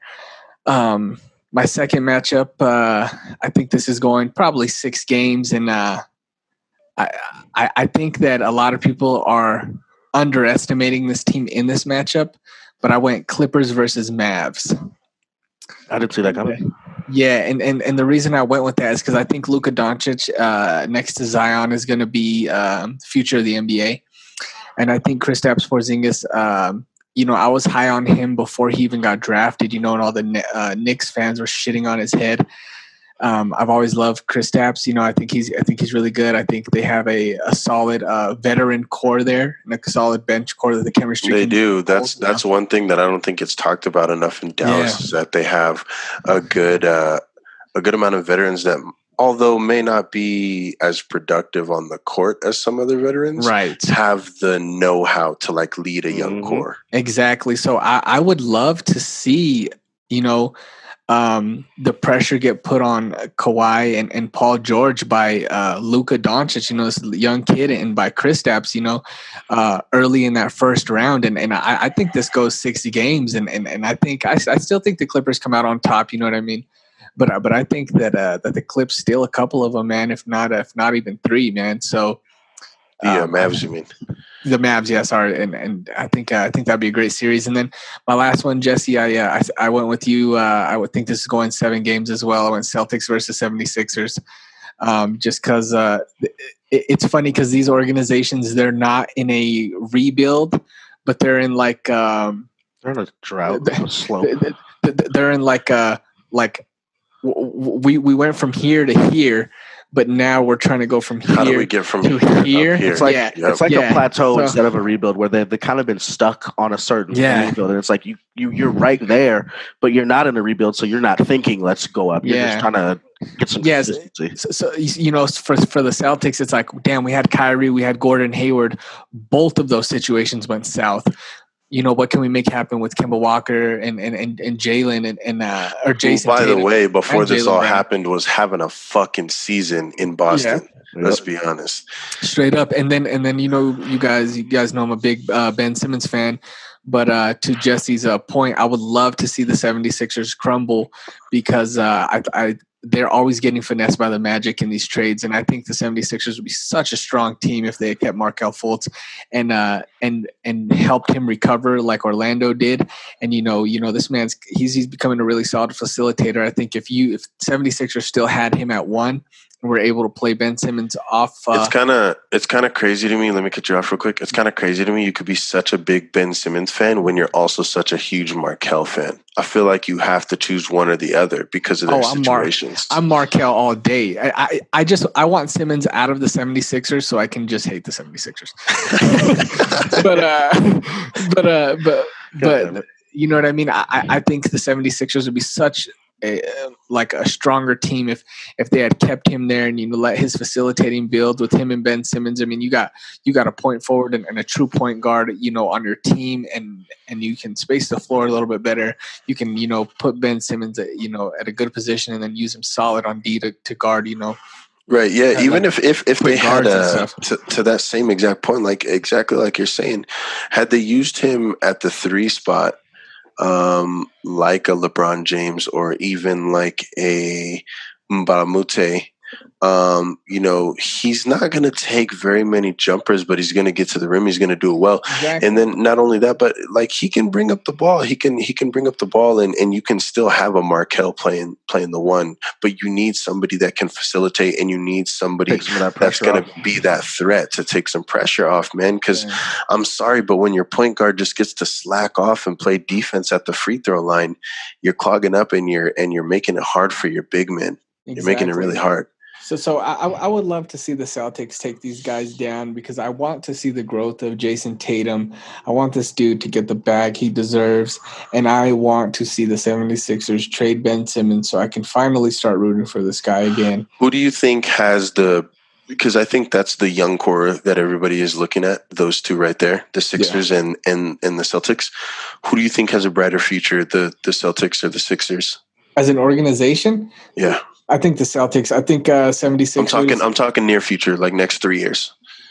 I think the Celtics. Yeah, I think Simmons or Embiid is gone, and if you can't recoup a insane package for it, then the Celtics come out on top of that. But I mean, if they can get a crazy package for it, let's say Utah's like, yo, we're rocking with Rudy Gobert, but we'll trade you Ben Simmons for Donovan Mitchell, and then you got Donovan Mitchell playing with Joel Embiid. Okay, yeah, they probably got a brighter future than the Celtics, but I think that's what it boils down to. But I think if you take that out of the equation and you leave it as a variable, you got to go Celtics. Right. Well, and even then, I guess to your point too, I semi-agree. Where I disagree, though, is that I don't really think it's about the package that they would get because you look at like how they had Jimmy Buckets and they couldn't make it happen, man. And now you've got Jimmy Butler in a very similar position with a bunch of young guys and they're fucking running, man. They're flourishing right now. So it kind of makes you wonder like, okay, what is it, like you said, that's going to take them from here to here to that next level that's really important for them to think about? And see, that's why I just need the NBA back, bro. I have all these takes, and the NBA hasn't even been around for months. Just imagine when the NBA is around, dude. I got takes when it comes back for days, yeah, bro. So let's power ahead, and I guess James wasn't able to get Joe Cruz up in here, but let's move forward to apples to oranges, man. Apples to oranges, man. This is one of our favorite segments for you guys. Dude. This is amazing. And it's perfect. It's so perfect that this segment popped up during this time. You know, I know everybody could use a laugh. I know everybody could use some, relief. Kind of exactly. Some relief. A break. Exactly. So I think apples to oranges is that perfect break that we all need. So Jesse, why don't you go ahead and tell us the first one, brother? Okay, so apples to oranges, guys. This is the game where we take two guys, same name.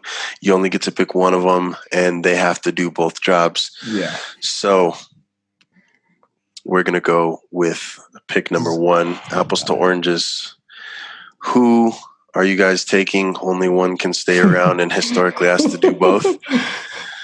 Lil Jon or John Travolta? Bro, when I seen this, dog, I died. You know what hurts, bro, is that they have such a strong impact on their own thing. Yeah, yes. Yeah, and at the same time in my life, like one person gave us lovers and friends, you know what I mean? And then one person gave us fucking Pulp Fiction, and you know what I mean? Bro, this dude gave us Grease. This guy gave us Hairspray. Dude, like, I feel like this one, although hilarious, it's easy. Is it? Ooh. Yes, because you're not fucking picking Lil Jon to do Grease, my guy. I was gonna pick Lil Jon to do Grease. No, what is wrong with you? So for me, when we do these, I try to like maintain the integrity of what the other person has done to a certain degree. Like it would be hilarious to put Lil Jon in Grease, but also it would fuck Grease off. So like I can't. But would it? Yes. Because Grease is a musical and Lil Jon is a producer. Okay, now if that Grease had a little crunk sound to it. You are the one I want. He. What? Yeah. Yeah, bitch, out. You the one I want. You the one I'ma get. No, dude, I'm out. Come on me and drop that booty sweat. Out. You know what I mean? Hold up. But you don't want to see Lil Jon in Pulp Fiction? That's what you're telling me right now? Come on, dude. Lil Jon playing next to Samuel L. Jackson? No, because then dude, Pulp Fiction, hear me. Because Pulp Fiction was another one of those things that was safe for people. John Legend made it safe. I mean, John Travolta made it safe. I hear you on that. Put them in that, you're like, oh dear God, they're just gonna fuck everybody up. Just picture this scene. Just picture this scene. Lil Jon in the place of John Travolta playing next to Samuel L. Jackson, and all you hear is motherfucker. What? Motherfucker. Okay. Like, it would literally be a film of very few words. I can't, bro. But it would be so good. Plus, I think John Travolta could maintain the integrity of some of Lil Jon's moves because, again, Grease is a fucking musical. Do you think that Usher and Ludacris would get along with John Travolta? Because I would hope so. Lovers and Friends has done so much for my life that I have to pick Lil Jon. I have to go Lil Jon too, bro. I'm sorry. No, because hear me out. Lovers and Friends with John Travolta, you might get a solid dance number to that, and then the song is bigger because there's a dance now. I can only think of Lil Jon and those dreads swinging at the whitest fucking high school in America. Yes, and I'm here for it, bro. No, fucking beautiful. Well, I feel. What's the next one? Okay, here we go. So number 2 on the list. This is another good one. I thought about this one in thought of with Danny Ray in mind. I hate that this motherfucker's not here. When he's not here, I know, poor guy. Okay, so Rick Ross or Ric Flair? Dude, this is beautiful because both of those guys have been on my mind. Hear me out. You got to replace it with woo! Exactly. It's literally the battle of the catchphrase, dude.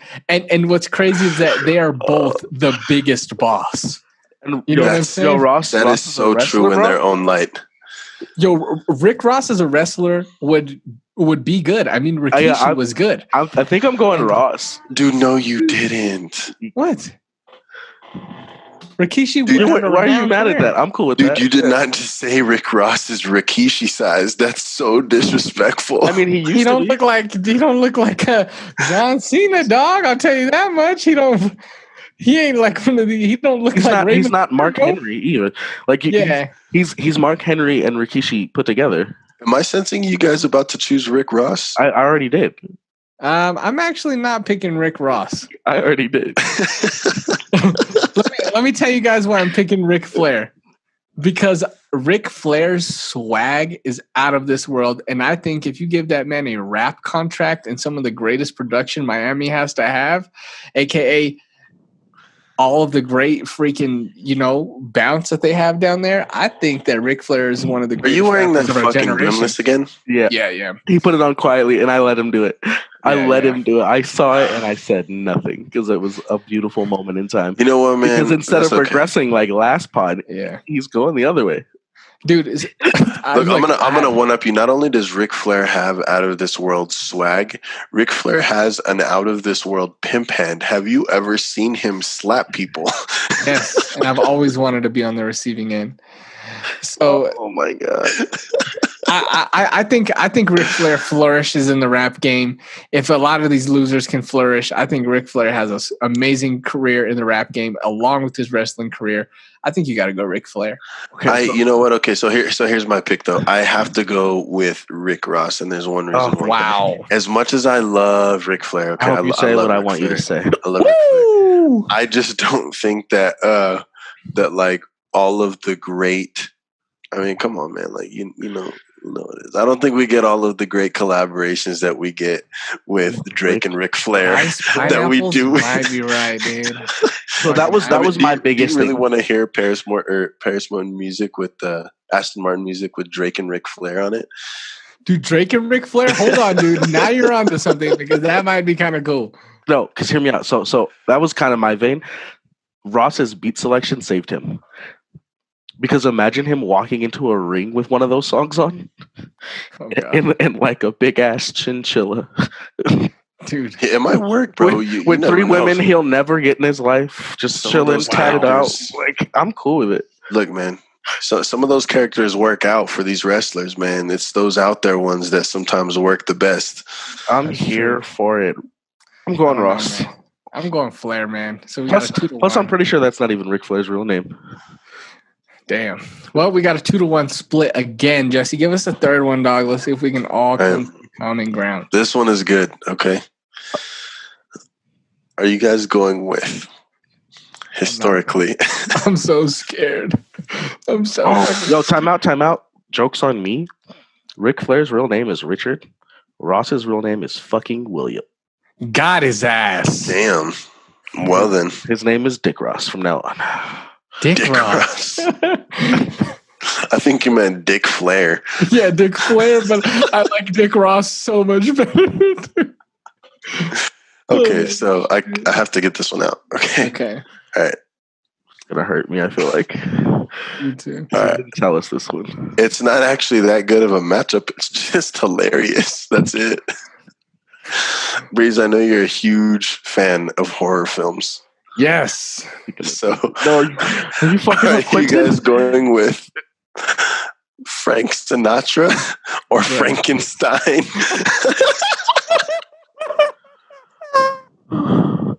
Okay, really quickly, I thought you were going Quentin Miller or Quentin Tarantino.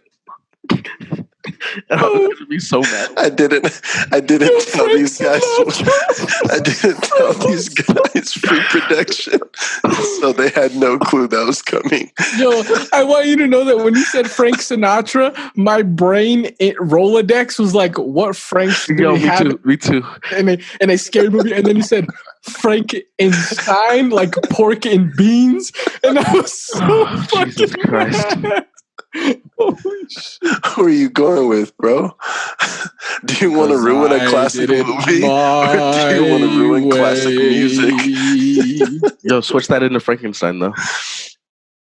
I had to do that. Frankenstein don't even really talk. I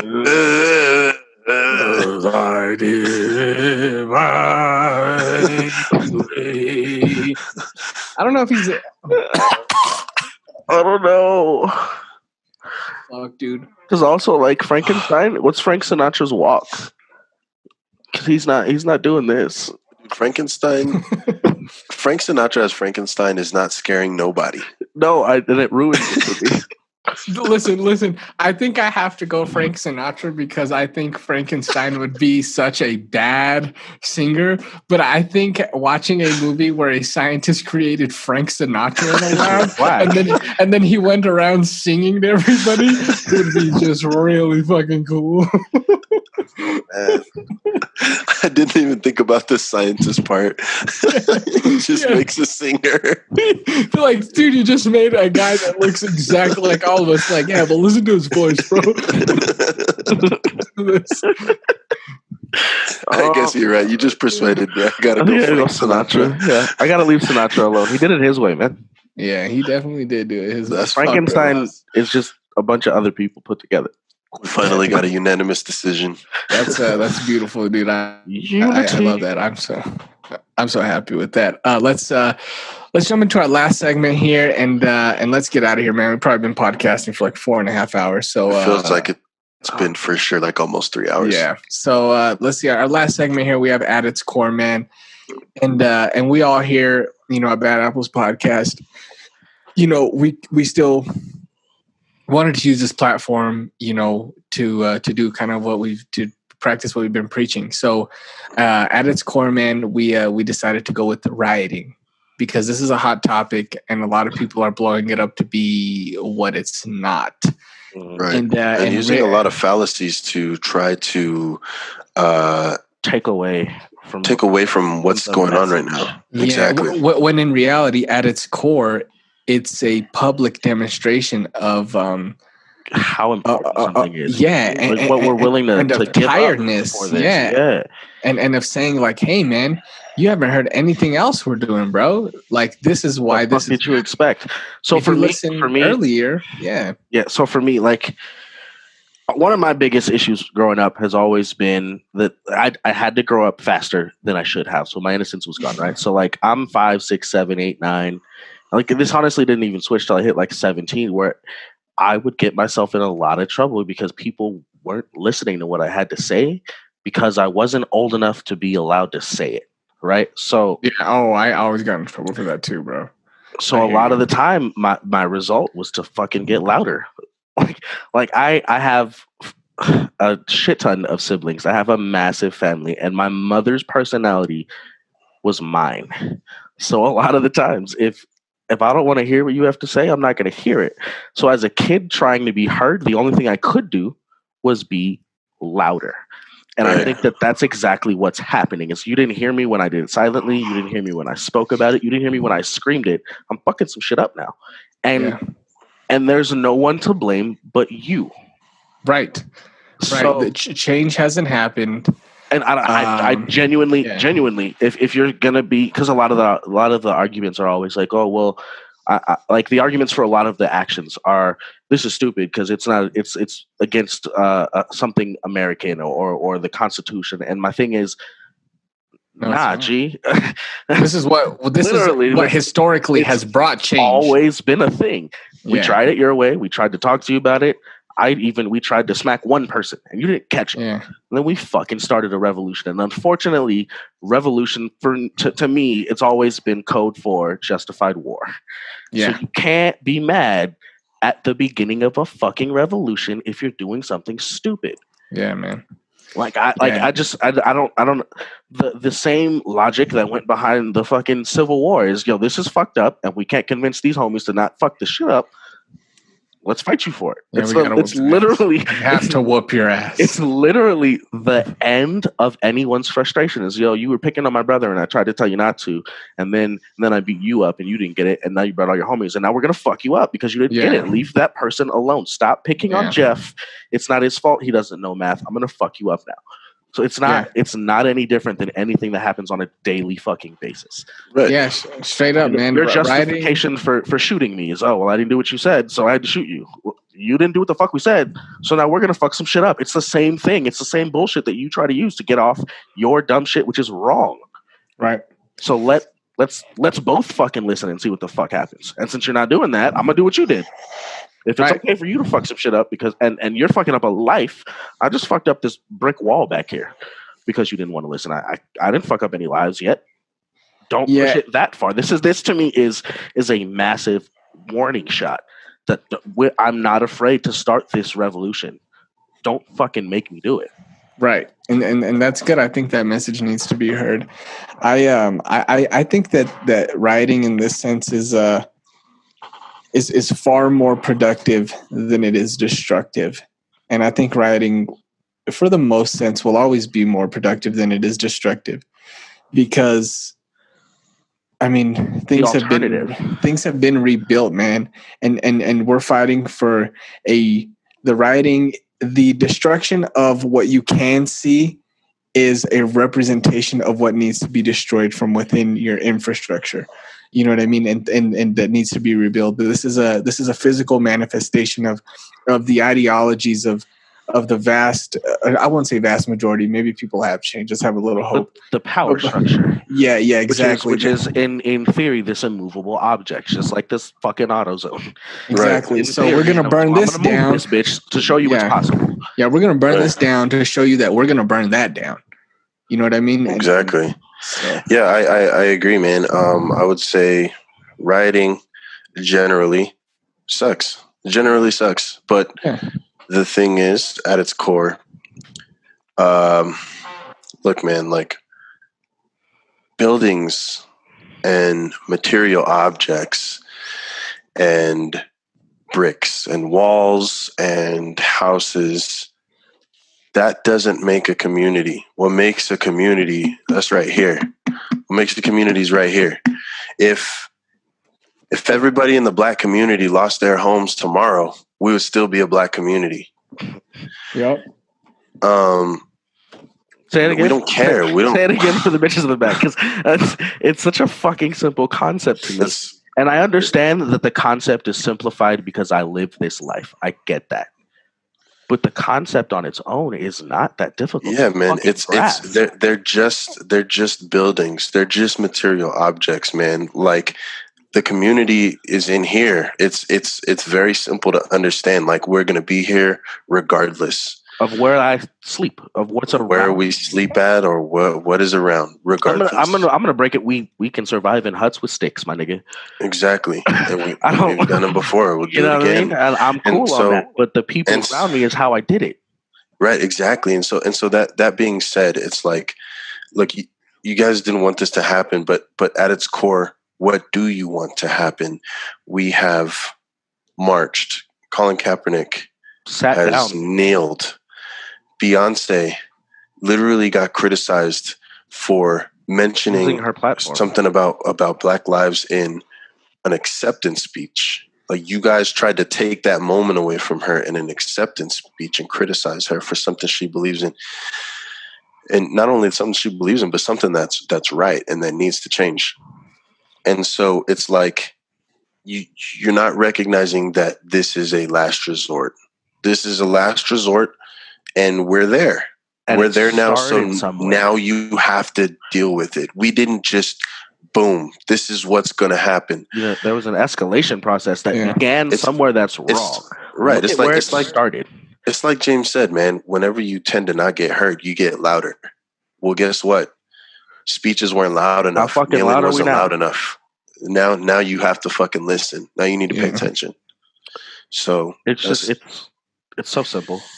Yeah, I hope everybody listening and that's made it through this podcast with us takes away something from all of this, and you know, if you see something, say something. Yeah, man, and I hope that if you came into this with a different mindset, that maybe we've expanded your field of view, and you know, maybe you can do the same for someone else around you who maybe doesn't get it. Come to the fence at least. Understand that the same way that when you try to talk down on the Black community and you say, well, it's because they don't have father figures and they don't have this, and it started somewhere, and you're able to recognize the root of that, but not the root of that thing being missing. It just doesn't you can't just stop there. We didn't just wake up and not have parents. We didn't just, that's not a fucking thing. Two people created me. What the fuck happened that took one of them away? Right. It's not. Right. It's really not that complicated. If you're able to recognize, oh, well, maybe the black community is suffering because their schools are impoverished. Like, I didn't build my school, dickhead. Right. I didn't give my school shitty supplies. Someone else did. Who the fuck where's did this that? starting from? Yeah. Where did it start from? Yeah, you're mad about the riots now, but you weren't mad when my brothers, sisters, cousins, uncles, and children were being taken. That was somehow fucking okay to you. Right. So They're you being think taken that, away.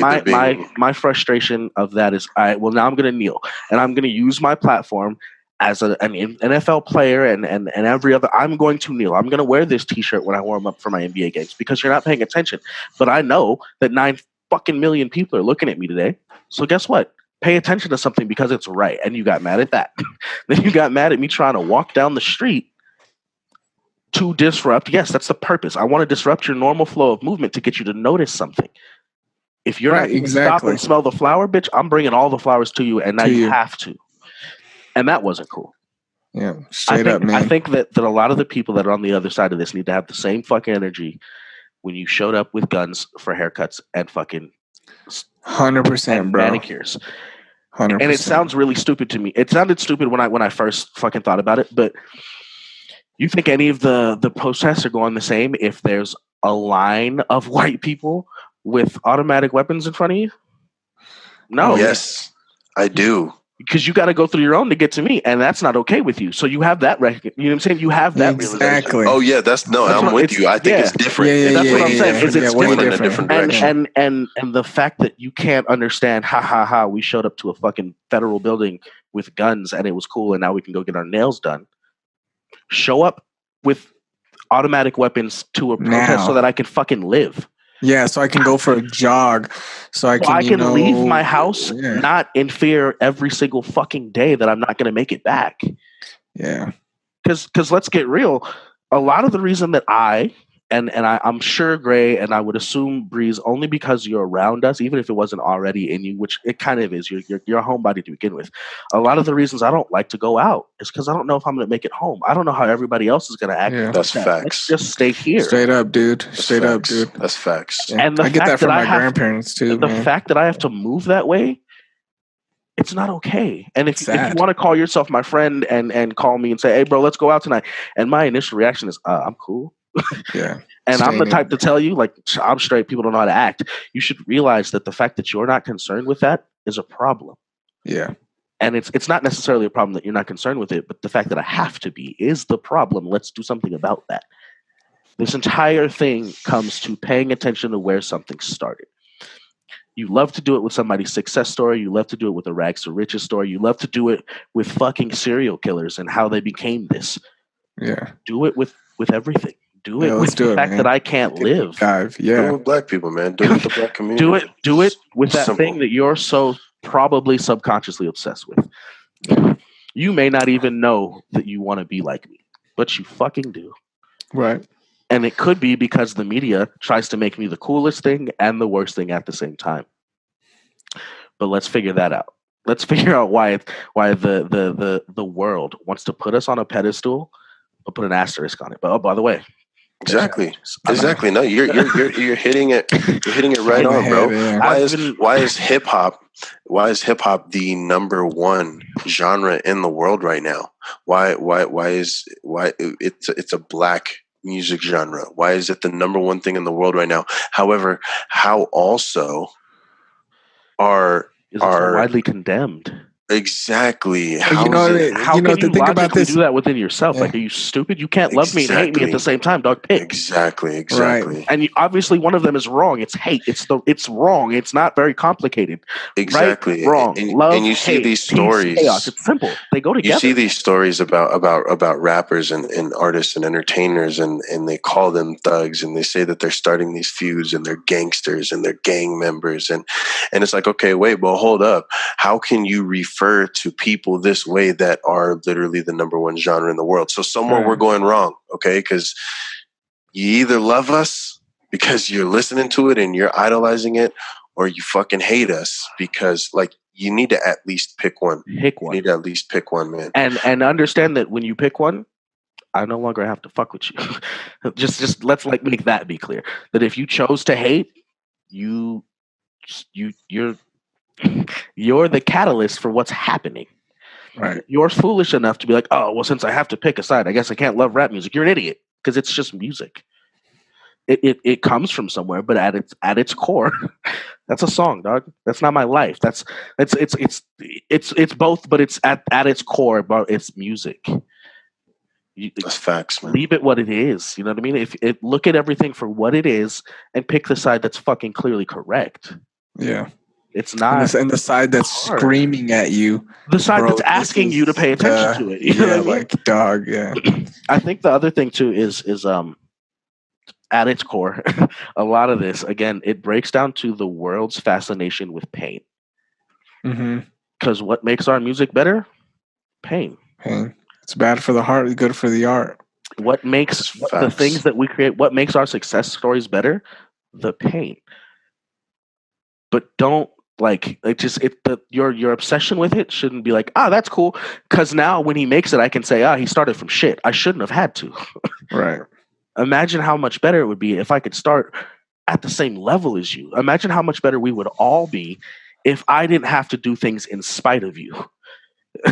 I didn't have to succeed and pull my people up and pull my family up. And my guy's fucking preaching right now. You don't understand how much this shit fucking pisses me off. Like, because I exist so much in the middle, literally amongst my friends, I've been the one in the middle. I'm the guy that levels everybody out because I got the friends and the family that was the actual thugs, and I've got the friends and the family that went to school and became lawyers and doctors and police officers. I'm in the middle. I'm the one that understands both sides. You call me because I understand both sides. So to be in the middle, to have had the upbringing that I had where it was never perfect, but it was never so flawed. It was I didn't grow up in the worst of the worst, but I also wasn't in the hills. You know what I mean? I was on the fence, so I see it all. The fact that I, who grew up with this skin, can see it, understand it's fucked up, and communicate it to you, stop trying to act like it didn't make sense. I said it in your words. I said it in your voice. If you call me on the phone and you don't see me first, you don't know I'm white. I'm black. You don't know. You have no idea. I've gotten so many jobs off of white privilege. And when I explain that to people, they're like, how? You're black? Because people are stupid. Because my name is James McCoy and your prejudice tells you that's probably a white guy. And then you call me and you think that's probably a white guy. And then I show up for the interview and your fucking stupid ass face goes, oh shit, I'm a white guy. So now I know I can't fuck with you, and also know you didn't pay attention, and you're inept, you're dumb, you are without. I benefit from white privilege. I'm black as can be. How the fuck can you, as a white person, not understand you benefit from privilege? Yeah. It does not make sense to me, and it never will, because it's wrong. 2 + 2 is fucking 4. And to that point, I wanna just real quick touch on that.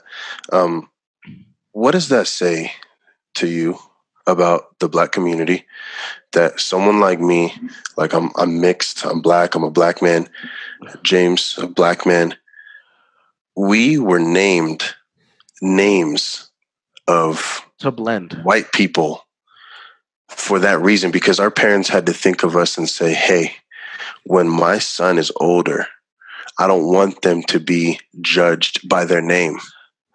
So James is James McCoy. My name is William Gray. Those are names that you look at and you think, you don't know. That's a white guy. Yeah. That's not an accident. And I know that happens a lot in the black community. That's not an accident. I want you guys to know that. What's crazier to this is I need to explain that my brother's name is Dakari McCoy. You know who he is when you see his name. And I know for a fact that my name is not an accident. My brother's name is African. And if you don't ask any questions, and if you don't know any better, and all you're doing is looking at paper, you don't know that he's getting a fucking PhD in neuroscience, that his name means happiness, that everything that man does is from his heart for the betterment of everyone around him, whether he can see you or not. You see his fucking name on a piece of paper. Straight up, dude. And my mom said, oh shit, I can't do that with the second one. Do you not understand that fear came from the second my mom said, fuck, I'm pregnant again? Whether it was on purpose or not, and went, shit, I have another life to worry about. Let me help this one out. Because when you look at my full name, sure, and this is the worst part, on my resume is I put James Shaquille McCoy, because I don't want you to act like you didn't know I was black. fuck you. I showed up. You better act accordingly. Because when you have that dumbass look on your face, you can't get mad at a single fucking thing I do in a reaction. My middle name means warrior. Think about how much power people put in names, and the fact that when my mother named my brother, she shot for happiness, and then 18 months later realized I can't. I have to prepare him for the world.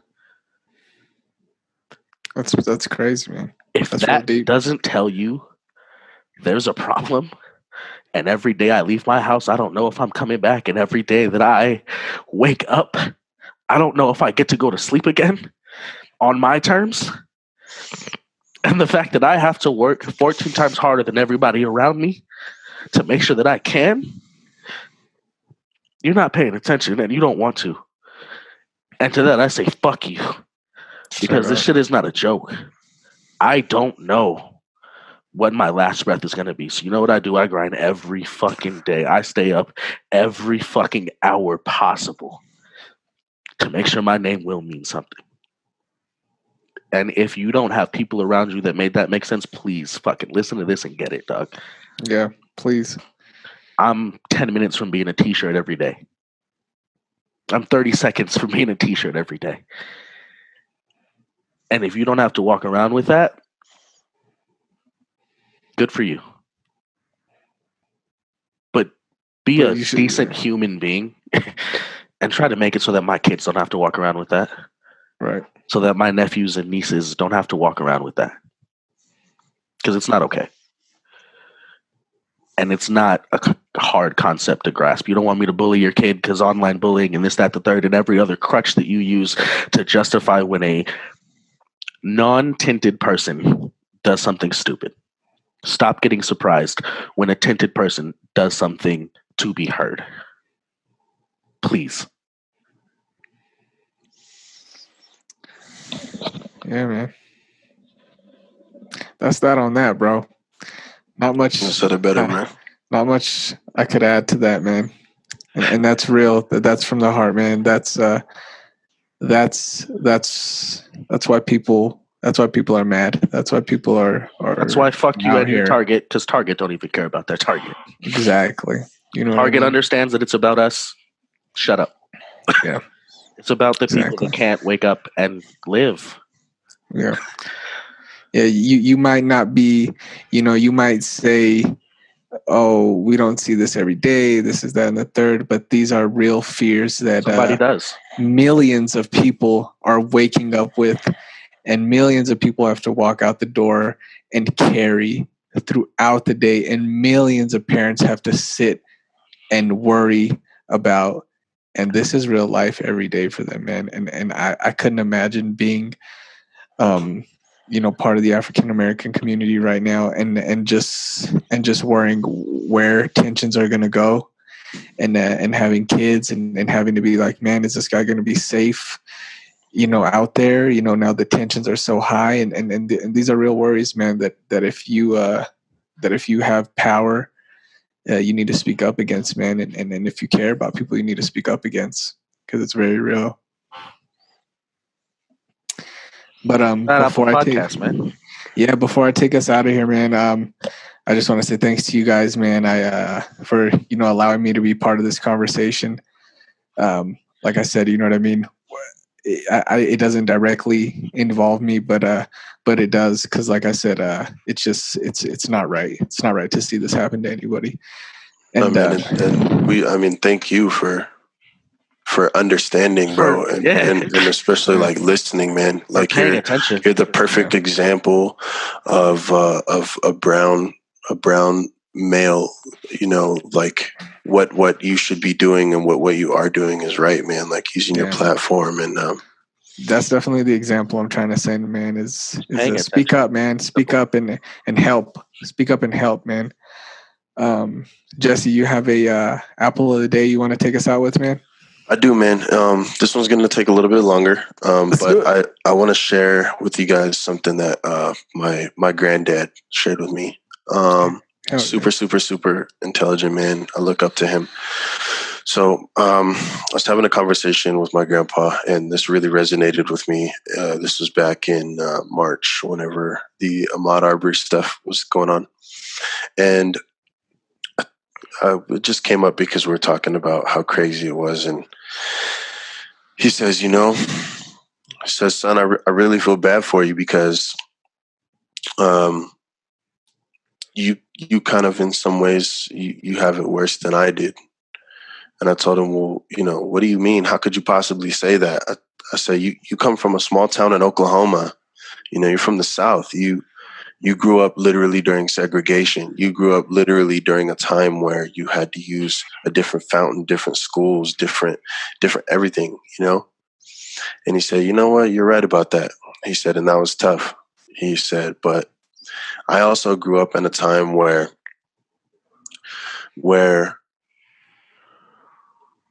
people that didn't like you, there were those hoods over their heads, and you could spot them out. He said, people that didn't like you, they would call you a nigger to your face. He said, people that didn't like you would say something. They'll stay away from you. You knew what areas not to go to. He said, but now, he said, I worry about you and I worry about your generation because these same people that used to wear hoods and they used to call you nigger and they used to distance themselves, they're wearing suits and ties now. They're your coworkers, they're your bosses, they have badges, and they work in politics. And you don't know who they are. And his message to me is my same message to everybody, and that is that we have to look out for each other. My apple of the day is that you have to look out for each other.